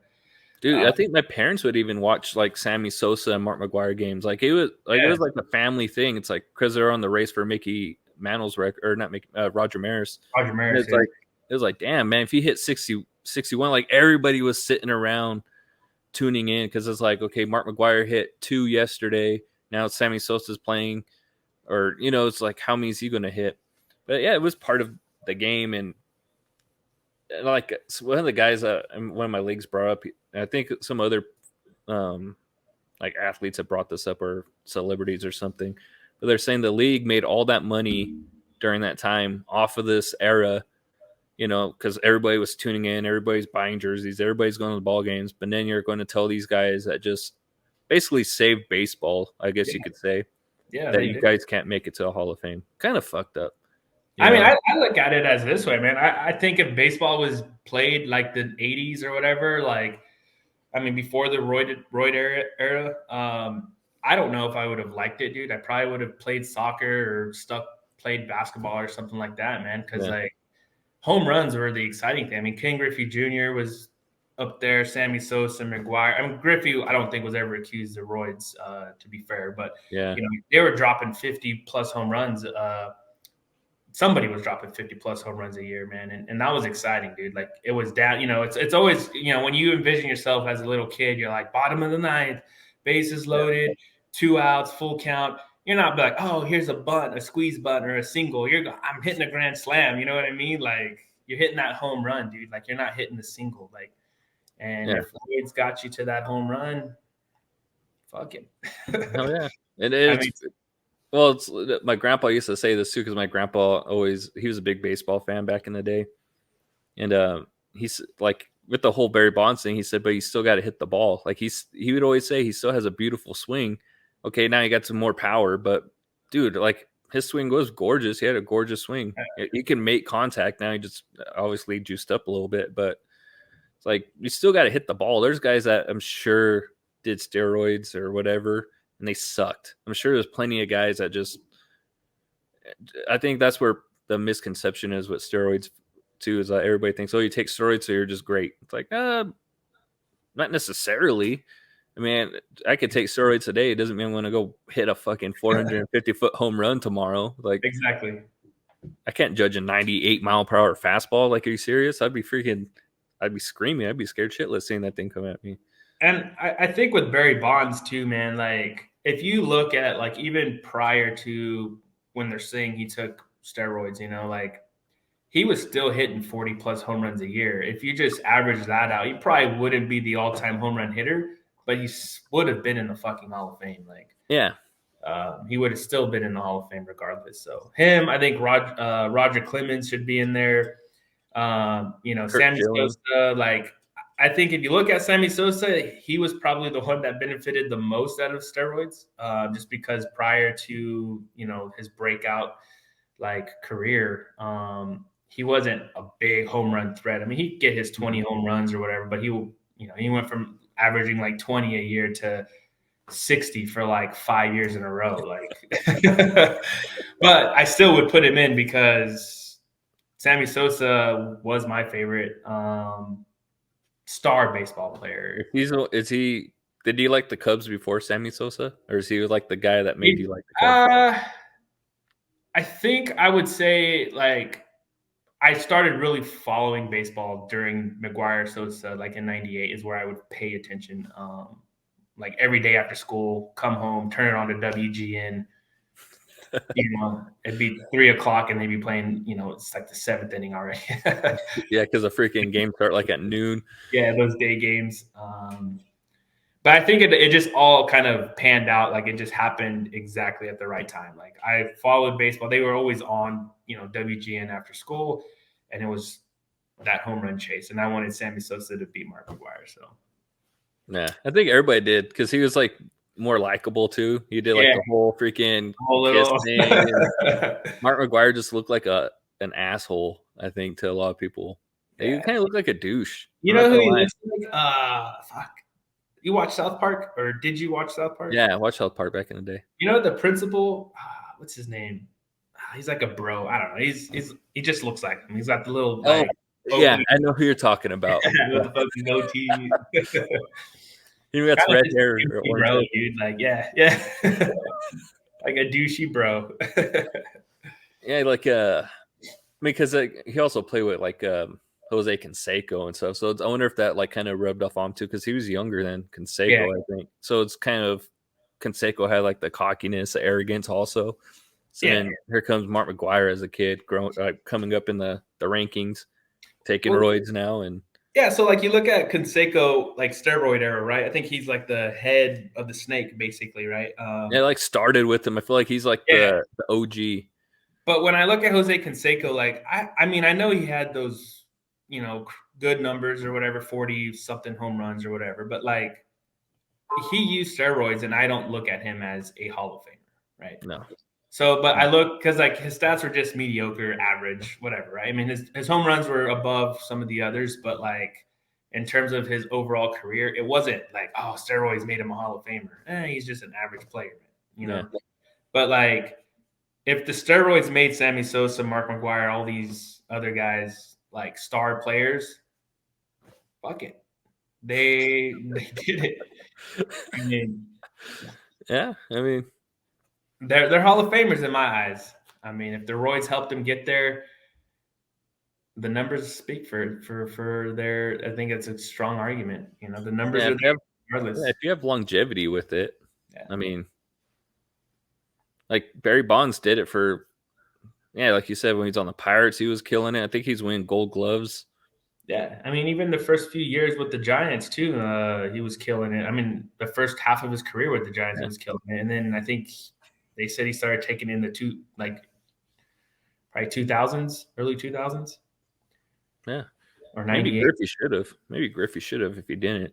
Griffey, like that fool would have broken all the records, man. But he got hurt when he went to Cincinnati and fucked up his hamstrings and never really played a full season in Cincinnati, which sucked. That's a beautiful swing right there, too, man. Dude, so he was probably my favorite player even before I started watching the Cubs. I know King Griffey because there was a Griffey baseball game on Super Nintendo. Yeah. Like I think I was a Griffey fan. Maybe I wouldn't consider a Mariners fan, but I was a Griffey fan. Never really watched him unless he was on ESPN or whatever. But then everything happened, and I went to be a Cubs fan. Yeah, he was like my. I wasn't like I knew who King Griffey was growing up, but it's not like I watched him play or anything either. But he's kind of like my T-Mac, or he's like a T-Mac type guy to me. Yeah, hella good, and it's like hella good. A couple of what ifs if they would have just stayed healthy, but yeah, he would have like shattered the record. I think he's like in the 600s. Yeah, he had like over 660-ish home runs, I think. And yeah, like you said, he like staggered that towards the end of his career. Like he was playing like 30 games, 40 games. Like he was not playing at all. So it's like impressive to how much he did early on. I mean, I don't know if he would have gotten to where Barry Bonds is, the 7, whatever he's at, but I think he would have gotten past Hank Aaron. I think so. I think people would have been happier because I think that's what screwed Bonds too, is that people didn't want him to break it. They wanted a Griffey to break it because it's like he's the kid, Yeah, Barry Bonds wasn't like loved by the media either. Like he was kind of douchey to the media, so I'm sure that doesn't help his Hall of Fame votes as well. But, right, because they're the ones that vote. Yeah, which I think is a load of crap, dude. It should just be the players. The Hall of Fame players should vote. Yeah, some 98-year-old freaking old baseball dude. Yeah. Fuck Barry Bonds, man. Fucking bastard. Fucking with his hurt fucking feelings from 30 years ago. He wouldn't answer my questions after the game. He walked away from the podium. Like, God, let it go, man. I mean, they got to, man. It's like that in every sport, though. Hall of Fame's fucking. I don't know. They hold grudges and shit. Yeah, I think it's just there's such a I think like I don't know. I think it's just a bunch of cocky people, man. They've been cocky their whole lives, knowing that they're good their whole life since they were, fucking 8 years old. And that confidence just goes and goes. And so, yeah, they hold grudges, man. If you treat them wrong, they're like, fuck you. I don't need you. I'm good. I can do what Yeah. I want. Yeah. There's a bunch of Hall of Fame guys that people that should have been Hall of Fame first ballots and across like multiple sports I can think of that didn't make it. Like not to get too far off topic, but I used to think that's what like TO for instance is like. I know Terrell Owens. Nobody likes Terrell Owens media wise, but if Calvin Johnson could make it his first time up, Terrell Owens should have been a first ballot. Yeah, dude. Like I always think that one. Dude, that's the thing that like irritates me too, man. It's like you look at some of these athletes that like a TO. There's other ones out there I can't think of, but like they deserve to be first ballot Hall of Famers. The numbers are there. Like they were the best at the time that they played on the field. Screw off the field issues, right? Yeah. Like on the field, they were the best at their position or top two at least during the time that they played. And for them to wait like 3-4 years to get in, I mean, I don't know how long T.O. waited, probably 5 years. Yeah, I think he made it like his last year of eligibility. But it's like for real, he's like top.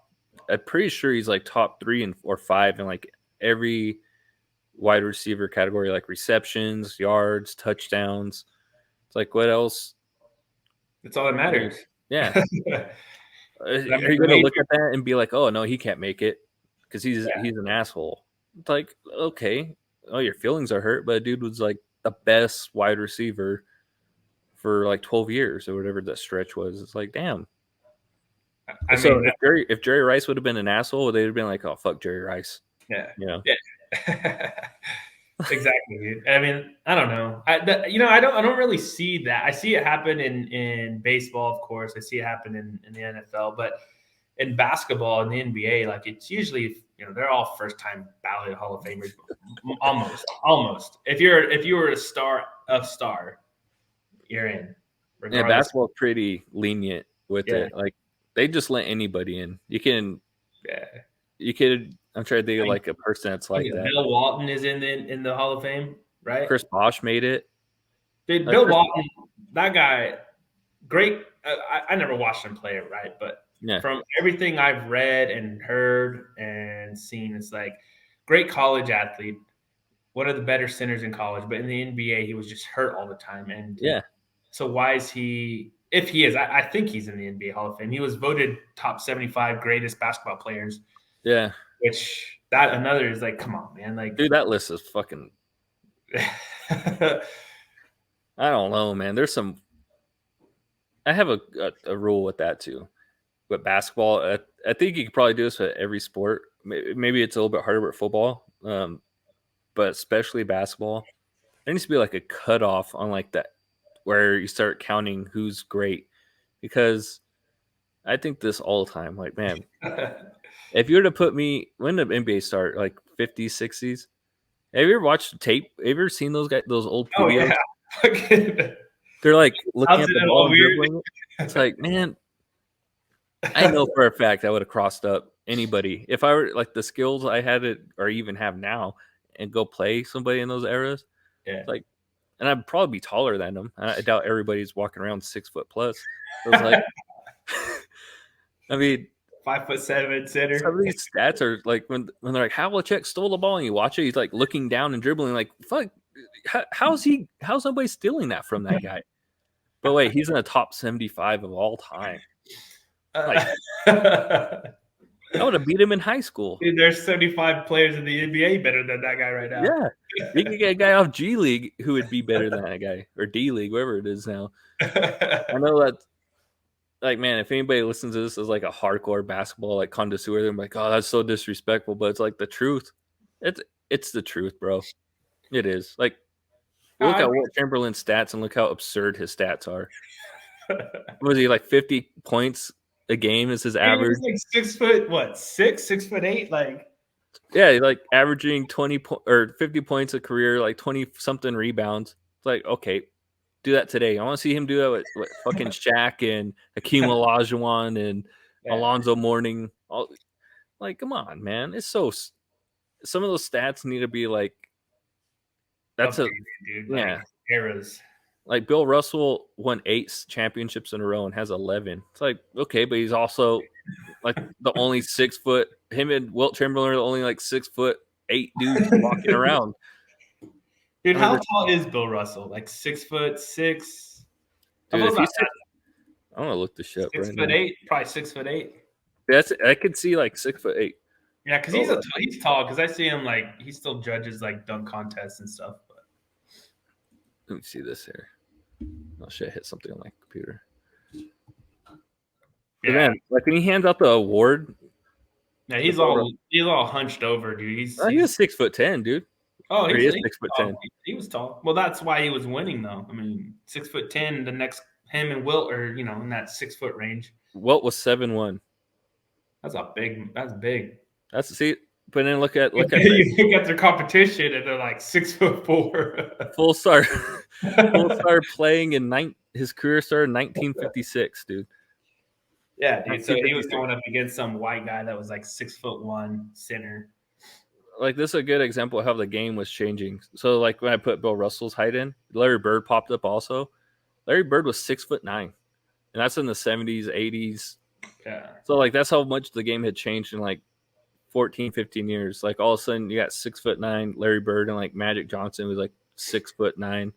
They're running the court, dribbling the ball. Like come on. Sorry, Bill Russell. There's just no way. Embiid, I'd put Embiid on him all day. Good luck, son. Yeah, exactly. Embiid's your height, and he's way more athletic. Yeah. Just skilled overall in terms of the game. I mean, but again, that's another thing where it's hard to judge. Like when I start comparing, people from the 60s to today, it's just too hard, dude. Like, yeah. I mean, because you got to think if Bill Russell was put into today's era, he gets all the same training, nutrition, all the same thing. Like, does that help elevate his skill level as well to kind of fit? Maybe he's not as dominant, but is he able to compete in today's era? Like, and that we don't know because, back in the day, I mean, some of these players were smoking and drinking whiskey before the game, dude. Like, they're like going to do the tip off and shit. They're just hammered, dude. Like, I mean, some of them were taking straight up some shots, and they were just on a 3-day binge, and they're just like ready to go play some basketball, dude. Dehydrated as fuck, and not icing shit. Like at halftime, they're just drinking. They're like, man, my knees are killing me. They're like, oh, here's this bourbon. Drink this. Take a shot of bourbon. You won't feel no pain, dude. And I mean, I got to give credit to some of those old guys, dude. Like, the more I think about it now, like, dude, they're on these planes that, they're not like, their travel was way different. They didn't take days off, dude. They played. They would grind through the whole 80 games or whatever. Like, and they weren't getting paid. Like, no, I mean, yeah, maybe not, Bill Russell, Wilt Chamberlain, but they were probably making 50,000-60,000 back. I mean, that's not a lot compared to now, but back in the day, then I was like, you're rolling around in like a nice car and shit. Yeah, I mean, I don't know what that equates to today's dollars, but it's probably a few $100,000, but still, it wasn't. I don't know. You got to give them some props, and that's fair. Yeah, that's fair, I think, man. I mean, it's hard to judge him. Is this right? I'm looking at this too. Bill Russell's been married 3 times, man. Fucking A. Bill Russell? Yeah. Married 30 times? 3 times. Oh, 3 times. Damn, son, this fool. He was busy. That's a random fact. But yeah, I mean, that's true. I never thought of it like that. If they were playing today, they'd be getting like, the same treatments and shit. They'd be like stretching and stuff, but stretching, nutrition, workout plans. I mean, yeah. I mean, you can't. Also, at the same time, I know I'm bashing on the old guys, but respect to them. Their era was their era. I mean, you can't blame somebody for just playing in what they played in. But all I know is if I got LeBron and threw him in the 50s and 60s, it's like shit. Oh yeah, exactly. I mean, LeBron's 6'8". He's 2 inches shorter than fucking Bill Russell. He's a locomotive. He's like 200 pounds. Ain't nobody getting in front of that guy, bro. People still don't get in front of him. That's the problem with LeBron, dude. I feel like he doesn't utilize his strength as much as he should, dude. If you give him the ball and he just straight charges from the 3 to, going in for a layup just at full steam, dude. Yeah. How many players are going to take a charge? 265 man coming at you with his knee sticking straight out, bro. Like, Full bore. Like, I I mean, wonder how fast his top speed is too. Like measure on the yeah, fast break, and you're that's just what like, I'm oh saying. shit! Like, Hey, Derek Fisher going to go stand out there and take a charge? Like, come on, bro. Like, hell no. You're going to let that dude dunk all the time. Like, I'd get the dude because I think that's where he still does his best. Like, he still when he does drive, he still bullies people. He's so much bigger than most basketball players even today. But I think he's because he obviously he's worked on his jump shot and shit. So I think he's tried to show it off more. Like, oh look, I'm like what's the word I'm looking for here? Not necessarily aggressive, but finesse. Like I can be finesse at the same time. I could do the stuff that like a Steph Curry can kind of do. Maybe not as to his level, but I can hit a jump shot. I can hit 3-pointers. Like, dude, fuck 3-pointers. Do what Giannis does. Just get in the paint. Just get in the paint, son. Nobody's stopping you.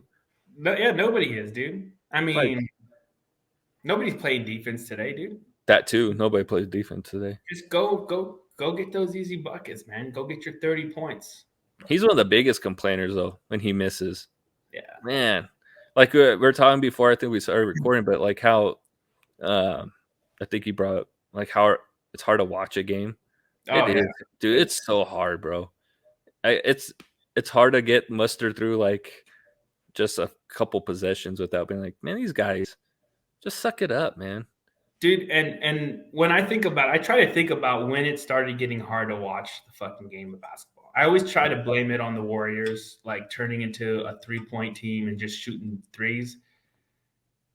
But I don't know if that's it, man. I don't know if it's that or if it become like the NBA has become like, or I don't know if it is still now because I don't watch it, but like, or as much, but it's like once they started getting into politics, and it's like, dude, I don't want to watch the NBA for politics, right? I want to go and Yeah, escape and watch a sport, right?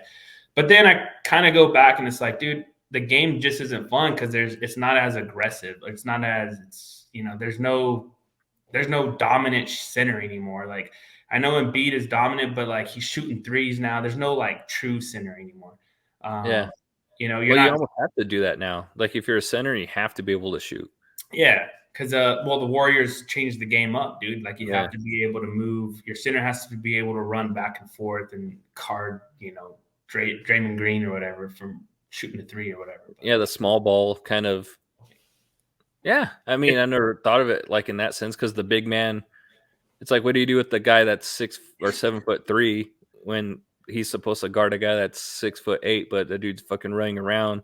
That big dude can't keep up. He's gonna be gassed. And now these big dudes have to be more athletic and like a Carl Anthony Towns and Bede, yeah, Joker. Like you guys better be able to fucking move and still be big. yeah. I mean, it's just I don't know. I mean, for me, it's just I always enjoyed maybe because I was I watched the Lakers a lot growing up, and you had Shaq, and if somebody went up to Shaq, try to drive it in, he was going to knock you on your ass, right? Or it was going to be at high impact at least.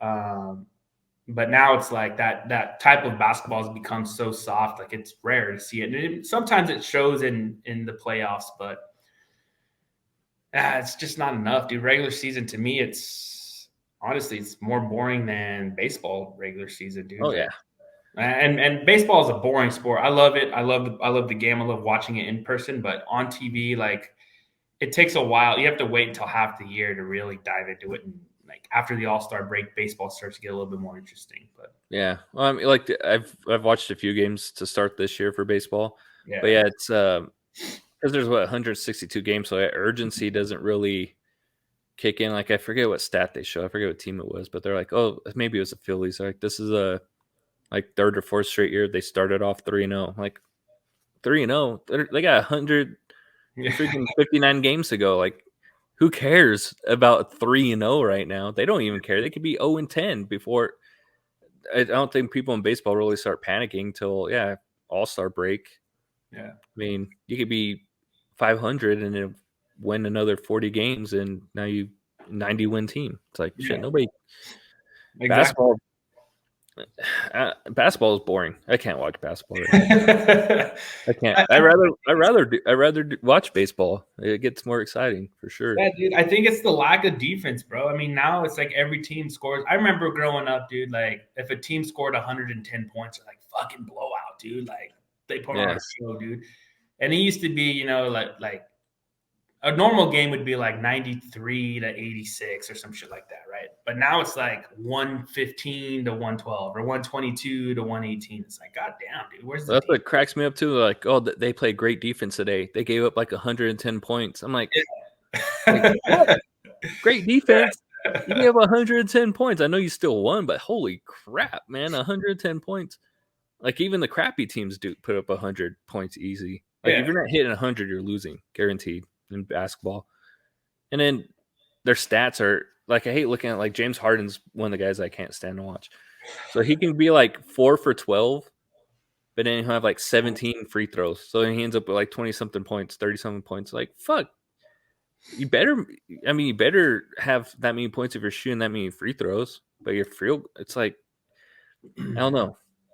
I think they did something to they updated some like rule or something like that. But I know James Harden's points per game took a dip this year because he wasn't getting the calls. It's good. Sometimes he wouldn't even get touched, and he just like flail his arms and flop around, and it's like, Well, it's like when you go play like if a pickup game in a gym, there's yeah, always like the one guy that complains about fouls and they're like foul, foul, foul. That's what the whole league is though in NBA. Everybody, everybody's like foul. I mean, like we were talking about earlier too. They miss a layup or a dunk, and they're like they look. The first initial thing to do is look to the ref, and that's when you know it's a problem. Like dude. damn, like like if I were a ref, I'd just be like, "Fuck, dude, I'm not calling shit unless it's like real shit." And it's some of the refs call bullshit too. Like they'll do it. Yeah, The refs will like kick guys out for stupid shit. They're like, "Oh, you said you suck to that guy. you Technical looked at foul." me with your fucking eyes, Yeah, it's like flagrant two, you flicked him off. You're out of the game. Like what? Like off Jesus, man. ass league, bro. Fuck. So, the NBA is so rough. They're trash talking. We don't want trash talking in the NBA. Like Dude, I God, remember playing basketball, dude, sometimes and just going up trying to get fouled. I'd never call a foul, like, me playing neither. big games, but I try to get fouled and make the fucking shot and be like, fuck yeah, and one. Because see, I've done that where I've made a shot and got fouled, I'll say and one, but yeah, and I'll never be like, oh, you fouled me. I just go and one, yeah, and run down the court, and it's like, Yeah, yeah, yeah. I'm not shooting a free throw, dude. Come yeah, on. it's such a weird thing to do in a pickup game, anyways. Like, what, fucking no refs here, like shit. Like, Yeah. but like, I've had people call fouls for me. I've heard them. I've had people like, oh man, that guy just fouled you. I'm like, okay, like shit. Because I like the game to keep flowing. Yeah, exactly. I hate stopping. And I'm not half court. I remember the first time I played a pickup game with somebody that actually called a foul. I was like, dude, I was already probably 18, 19 by the time somebody actually called a fucking foul, and like I was like, "Are you serious?" I was like, "What did we do in this situation?" I didn't know what we did. He's like, "Oh, I just need the ball back," like, Yeah, and we you fucking check it started in. over, and I was like, "Nah, that's because you fucking missed and you want to foul." Like, dude, I got fouled Yeah. like 40 times already. Who cares? Like, I've been smacked in the face going up yeah, for layups and shit. It's yeah, like, busted lip. yeah, it's like, whatever, dude. I don't care. Like, I don't know. It's funny because like I hate like half court offense. I'm not a good half court offense person. Like I like when the ball's just like the it's just moving, like it's a brick and you're running full like I like the break. I'm all about the break. Like Yeah, going down the court just full speed and like very everybody's busy. running. But man, when it gets slow and it's like everybody's just standing around and it's like fuck, man. I hate that shit. That's why I hate when people call fouls because it just slows it all down. Like I'd hate to be in the NBA and the dudes are like bitching, like they're shooting and then jumping into the defender. Like I know it gets you to the free throw line, but it's such a like a dirty play to me to want to like to do that so you could get free throw shots.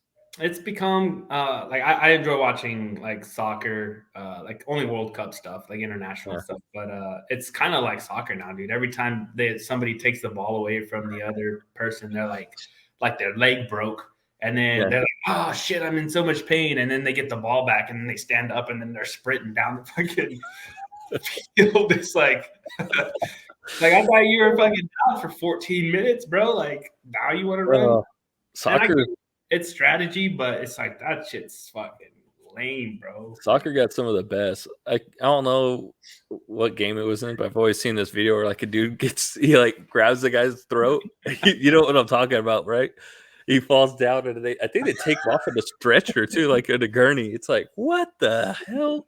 Like Oh that dude straight up like died. You would think he died. You yeah. know? Like I better not see a thumbs up, bro. Oh damn, that's hella funny. He's like, oh, he touched my neck. He's all over on the stretcher like this. Like, no, bro, you're They spray a little bit of shit on their neck, and he's back up, fucking running. he's coming back out of the locker room. Oh, he's fine. Huh? He got some Ben Gay on Dude, his neck. talking about that shit.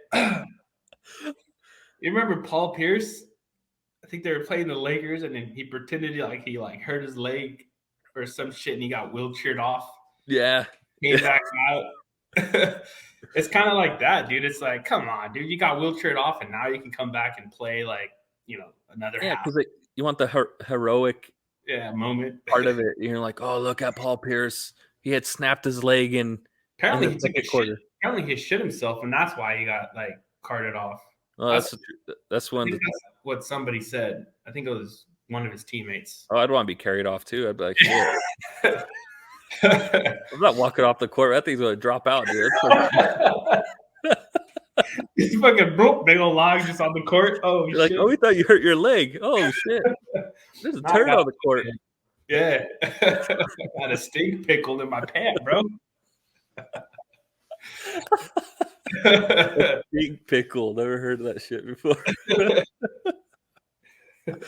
Oh shit, that's fucking good right there. That stink pickle. I'm gonna remember that. I'm gonna keep that shit stored in my brain. That's hilarious. Write it down, bro. Remember it. I'm not gonna forget it. I don't need to write that down. That's funny. Oh shit. I've never heard that. Oh man. Oh yeah, dude. That's crazy if that's a true story though. If that's what it really was. I think I heard it. I think he actually said it too on when he was on one of those NBA countdown shows or whatever on ESPN. Oh, he admitted it? I think so. I could be wrong, man. I could be totally wrong and just made up the whole story. I don't know, but I think I heard it or read it somewhere. He's like, I got some mud butt. Fuck it,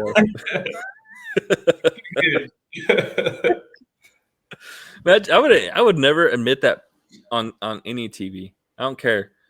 Well, now he's not on TV. Yeah, dude. Towards the end of his NBA TV shit that he was doing, I think he was falling off, bro. He was just embarrassing. He was just the embarrassing person on the show. Well, he was trying to be like a Shaq and Barkley type of goof off type person, but he hates too, and he's just a hater. Yeah. That's what the one thing I don't like about Paul Pierce. I think it kind of ruined his his legacy a little bit. It's that, man, he just hates. That fucking dude hates. Like, he trash on LeBron's like, okay, don't get mad because LeBron balled you up. Yeah.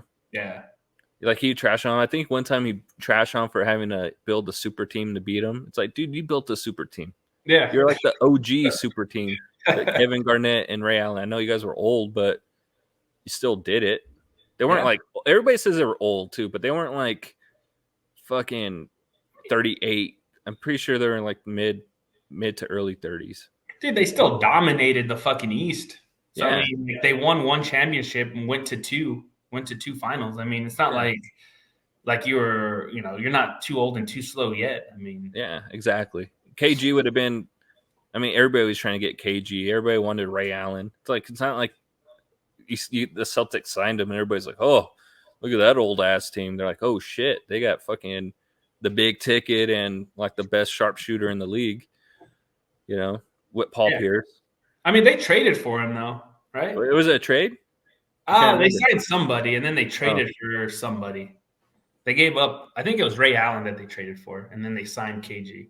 But exactly. But that's, still the point. I mean, LeBron did the same thing essentially. Yeah. I mean. Yeah, you know what's funny though is when LeBron did it, there was so much, I think, more hate when that super team got built because they were all like young, like they Dude, were they all were. young and in their prime, like or entering their prime. I mean, Wade, Bosch was like a top 10 at the time. Well, yeah, he was putting up like 20 and like close to 10, maybe a Yeah, game with Toronto. and Wade was He had fucking just won a championship a few years ago. yeah, exactly. Wade was there. He was probably, I don't know, 25, 26. And then LeBron was probably in his early 20s, mid 20s. Yeah, mid 20s. Man, And that's then got crazy. the old. Yeah, that team was nuts, dude. On paper, you think that's an insane fucking team, man. I mean, you probably had 3 of the top 15 NBA players, and 2 of those are probably top 5, top 8 at the time. I mean, Oh yeah, I mean D Wade for like shooting guards. yeah, I think all time people have him like I think respectively. Most people probably have him like top 3 or 4 ish. You know, he's probably in that realm. And then yeah, LeBron's. I mean, like considered by a lot of people like the best ever or one of the best. like a GOAT. Yeah. Yeah, you know, he's like the GOAT of this era, this generation. So it's like, okay, you know, Are he's you up there. talking about LeBron? Are you is he? Well, you're probably lean towards Jordan, huh? As No, the I would say LeBron. yeah, as the GOAT. Yeah, that's kind of what I lean towards too. I think the fandom and like the what you call it, like the mystique about Jordan is like a little too much sometimes. Like people act like that dude never lost a game and shit. But I mean, I know their airways like, oh, Jordan was 6 for 6, and but I forget who it was. Somebody had brought up the other day. I was watching the show, and they're like, okay, but you don't take into account all the times he lost in the playoffs, and people hang up LeBron's championship losses like it's a bad thing. Like he made the finals still. Yeah, All those times he lost in the finals, Jordan probably has the same amount of times he lost in just a regular playoff series when he was coming up. yeah, So I'd rather lose in the finals. I know it's like the last series, so everybody's watching it, but I'd rather lose in the finals than the first series of the playoffs. exactly. That's how I look at it. And then, like, when was it ever a bad thing to make it to the championship game? Like, Yeah, you make know, it and lose. Like, I oh mean, man, I mean, yeah, it sucks. It sucks that you lose, and he's lost a lot of times. But he's also played great teams. I mean, the yeah, Warriors. You put the Warriors team against his Cavs team. Of course, he was going to lose those series. I oh mean, I yeah, think he won 1 out of the 3 that they played. Like, I mean, that in a whole, I mean, that's a huge accomplishment to even get 1 out of those 3. I mean, the Warriors yeah. were legitly like probably one of the top teams of all time at that point. Like in terms of their offensive power, man. Like I Oh mean, yeah. their offense was just it was never seen before. I Even mean, before KD, I mean, yeah, but exactly. Steph and Clay, that was an easy 30 points a game between those two. Yeah. They had And Draymond Green, who was pretty good. I mean, he's not great, but I mean, he he's was. like a utility guy. Yeah, He'll do everything that they don't do. Like he'll play the defense. I mean, Clay plays defense or he used to, but Draymond will play the D, get the boards. He's like the scrappy guy. You know, he's kind of like a Dennis Rodman esque dude. yeah, And then even, I mean, he even played the Spurs. I know everybody's like, oh, that Heat team was with D Wade and Bosh, but it's like, okay, so you're just fuck the Spurs with Tim Duncan, Tony Parker, Ginobili, Kawhi Leonard, and I mean, yeah. it wasn't. He was young. He But wasn't who still, he is now, but still, it's I like mean, yeah, people make it sound like they. I know the Heat were favored to win, but like, damn, dude, it's not like that team sucked either. That team was stacked. I think 3 Hall of Famers. the finals loss that hurts him the most, though, in terms of his legacy, is that Mavs loss, dude. Oh yeah, the first one with the Heat, Yeah, they that got first one demolished. because that was the first year I think it was that they Yeah, and they lost. were winning the series. I think like Yeah, I think it was 3-2, three and then three oh no, two. Yeah, or is it 2-1? because I think the Mavs won it in 6. It was either 3-2 or two Maybe one it or was something. 2-1. They were up. They were Yeah, up. but yeah, that one's probably the worst loss in his finals games because I mean it was an older Nowitzki. I mean not terribly old, but in his probably Yeah. late. That he was towards the tail end of his prime, I would say. And J outside of Kid. that, yeah, J Kid was old. I think yeah, that's Sean Marion. yeah, Sean Marion, maybe Fucking ugliest Barea shot. or whatever, JJ Barea, Yeah, Barea. Sean Marion, the ugliest shot of all time. By the way, Fucking I don't know what that is, dude. It's like a push shot. Like the ugliest shot. Dude, sometimes you look at some of these basketball players, like Sean Marion, and granted, he was just a freak, right? And I think they called him the Matrix. That's probably why. I won't even bring it up.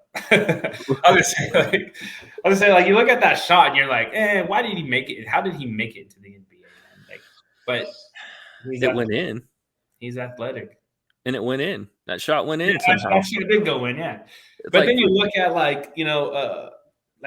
what's his name, Lonzo Ball. Was it Lonzo? Yeah, Lonzo Ball. That fool has I think he's updated his shot finally, but like he had that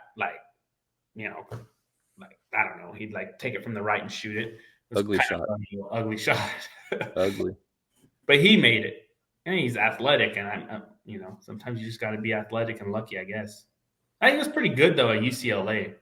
Yeah, but I mean, they do other things, I guess. Like Lonzo, he plays pretty good defense. He got good steals. I mean, he can distribute well. Facilitator, yeah. I mean, look at Ben Simmons. I mean, Ben Simmons can't shoot to save his fucking life, but he plays hella good defense, and he's hella big. Also, that helps. He's like 6'10". Yeah, and he can dribble, he can pass, but fuck, I wouldn't trust him to shoot a fucking 3-pointer to save my life. Like I'd be like, give me the ball, I'll take it. I'll take that shot.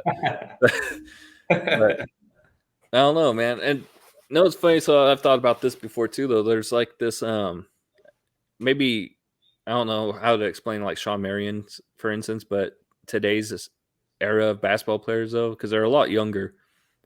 I wonder if a lot of that or they get like praised earlier on, like they go to AAUs camps, and so they're like being scouted from like the get-go, from like whenever you're eligible age-wise to play in those things. I don't know, but so they got social media now that like follows them. They boost all these kids up, and they go play college for 1 year.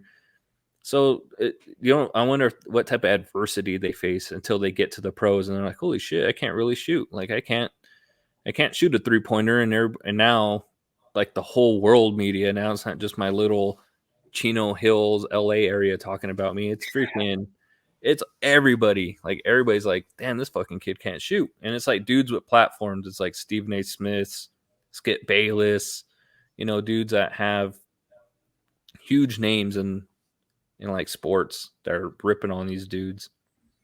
So I mean, a lot of them probably make it off just that being athletic and big,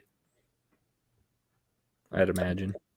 Yeah, most of them, I think. A lot of them, actually, because now that I think about it, a lot of them typically will make it to the NBA with their athletic, skills, and then they develop that shot over time. Yeah. Well, look at a lot of the guys that left the Lakers. Since they've left, they've been pretty good. Like those young guys, like D'Angelo Russell's been pretty decent. Yeah, Josh Hart's been decent. Randall made an All-Star last year. Yeah. Freaking Brandon Ingram's been pretty solid. I think he made an All-Star 2 years ago. I mean, I don't know. It's because they do come in like at 18 now. So yeah, 18, 19, and I mean, they don't have the body, dude, to match up against a grown ass man, dude. I mean, Brandon Ingram, he was probably like 160 pounds, dude, like all bone, bro. Just a skeleton wrapped with some skin, bro. I mean, he has the same frame as Kevin Durant, kind of a skinnier build. See, and then they get those like unreal expectations too. Everybody's like, oh, because he's built like Kevin Durant. Oh, he's gonna be Kevin Durant. It's like, imagine hearing that your whole life. It's like, fuck. That's like pressure is different today. I'd say that too. Then pressure is different today, also because of all the early like hype that they get today than before. I mean, pressure is just way different to now than even 10 years ago. I mean, all the hype, all the talks. I mean, there's articles. You can go Google some high school athlete and look at his last 4 years in high school, what he did, right? But then there's also social media. So if you have a bad game, like boom, you suck, you're not good, you're not going to make it, this and that. So, I mean, it's completely different, dude. I mean, like LeBron's a good example of that. I mean, he came out. I remember he was getting like that year. He's coming into the draft with like Carmelo and D-Wade and all those guys, Darko Milicic. But man, he had like all the hype. Everybody's like, this kid's like the future. Like he was on ESPN magazine and all this stuff at like 17 years old. It's like shit.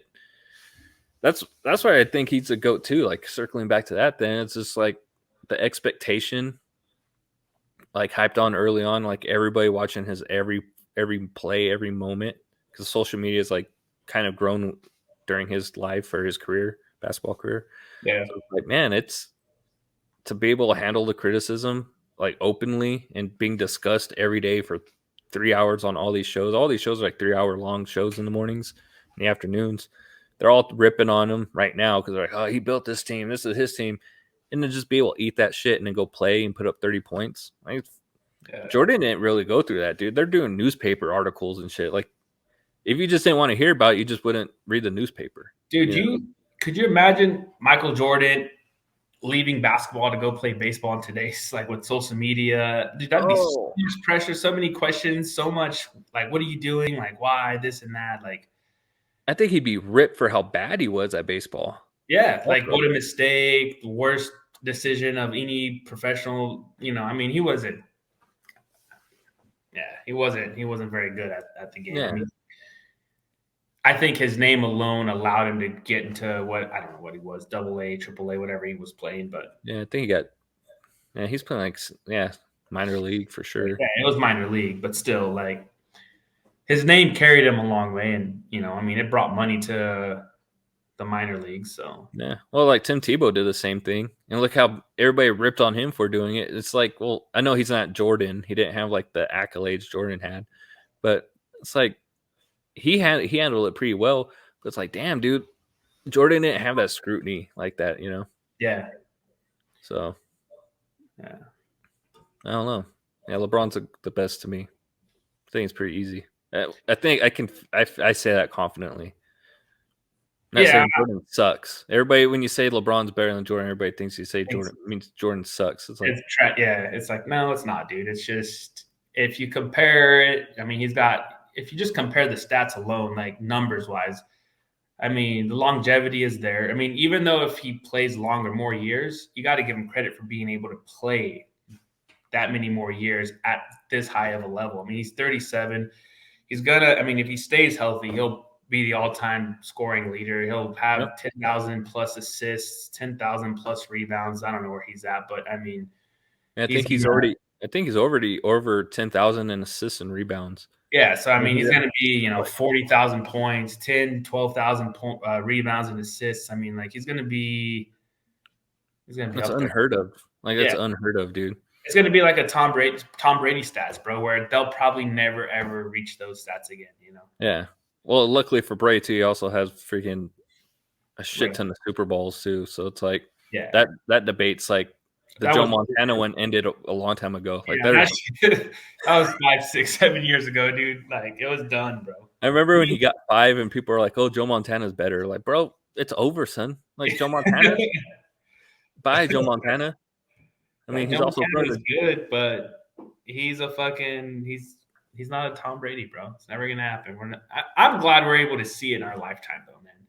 Because growing up, we always hear about like, oh, fucking, Kareem was fucking the best, or Joe Montana, or this or that, right? Like, and now it's like, fuck, I can finally say like, hell yeah! In my life, LeBron James was the GOAT, Tom Brady was the GOAT, and those motherfuckers ain't ever gonna get topped. Like, dude, Tom Brady, God, good luck. If somebody ever tops that shit, holy crap!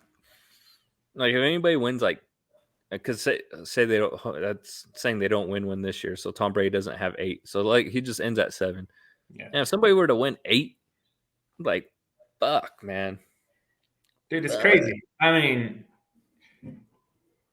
And he did it like in a smart way, dude. Like the way he won it, bro. Like he could have gone and ruined the Patriots back in the day with the $40-50 million a year contract, but he got those $20 million a year contracts or 50, whatever it was. Like he got underpaid, but it was able to get him enough talent to surround him to be able to to win those championships. And the funny thing is about Tom Brady is like he never really had that great weapon, I mean, outside of the Gronk who they drafted, but like in terms of receivers.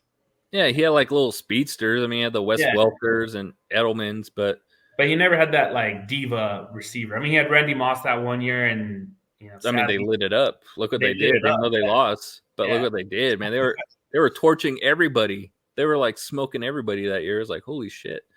Like if you would have given him like a Calvin Johnson, somebody that was pretty level headed, he wasn't a problem. Like, dude, he would have won. They would have, I don't know, they just would have won probably 2 or 3 more. Oh yeah, yeah, Calvin Johnson, like Julio Jones. Yeah, guys that. Damn, I'm trying to think of who else is like a Larry Fitzgerald in his prime, even. Oh yeah, like guys that putting up 1,000 yards. Yeah, putting up 1,000 yards and like you never heard anything bad about them off the field. Like, just from all accounts, like everybody always says, like they show up to practice, they whatever, no drama, contracts or anything. But I mean, that's what makes it, I think, hella great. It makes him his like aura even better, because he never had those guys. Yeah. So nobody being like, oh well, he have this. Like Joe Montana had Jerry Rice, so it's like that's why I think that debate got kind of weird too. It's like, okay, Joe Montana was really good, but he also had like the best wide receiver of all time. Yeah. To throw the ball to. This fool had a 5'10" Wes Welker, who was like a concussion waiting to happen there towards the end.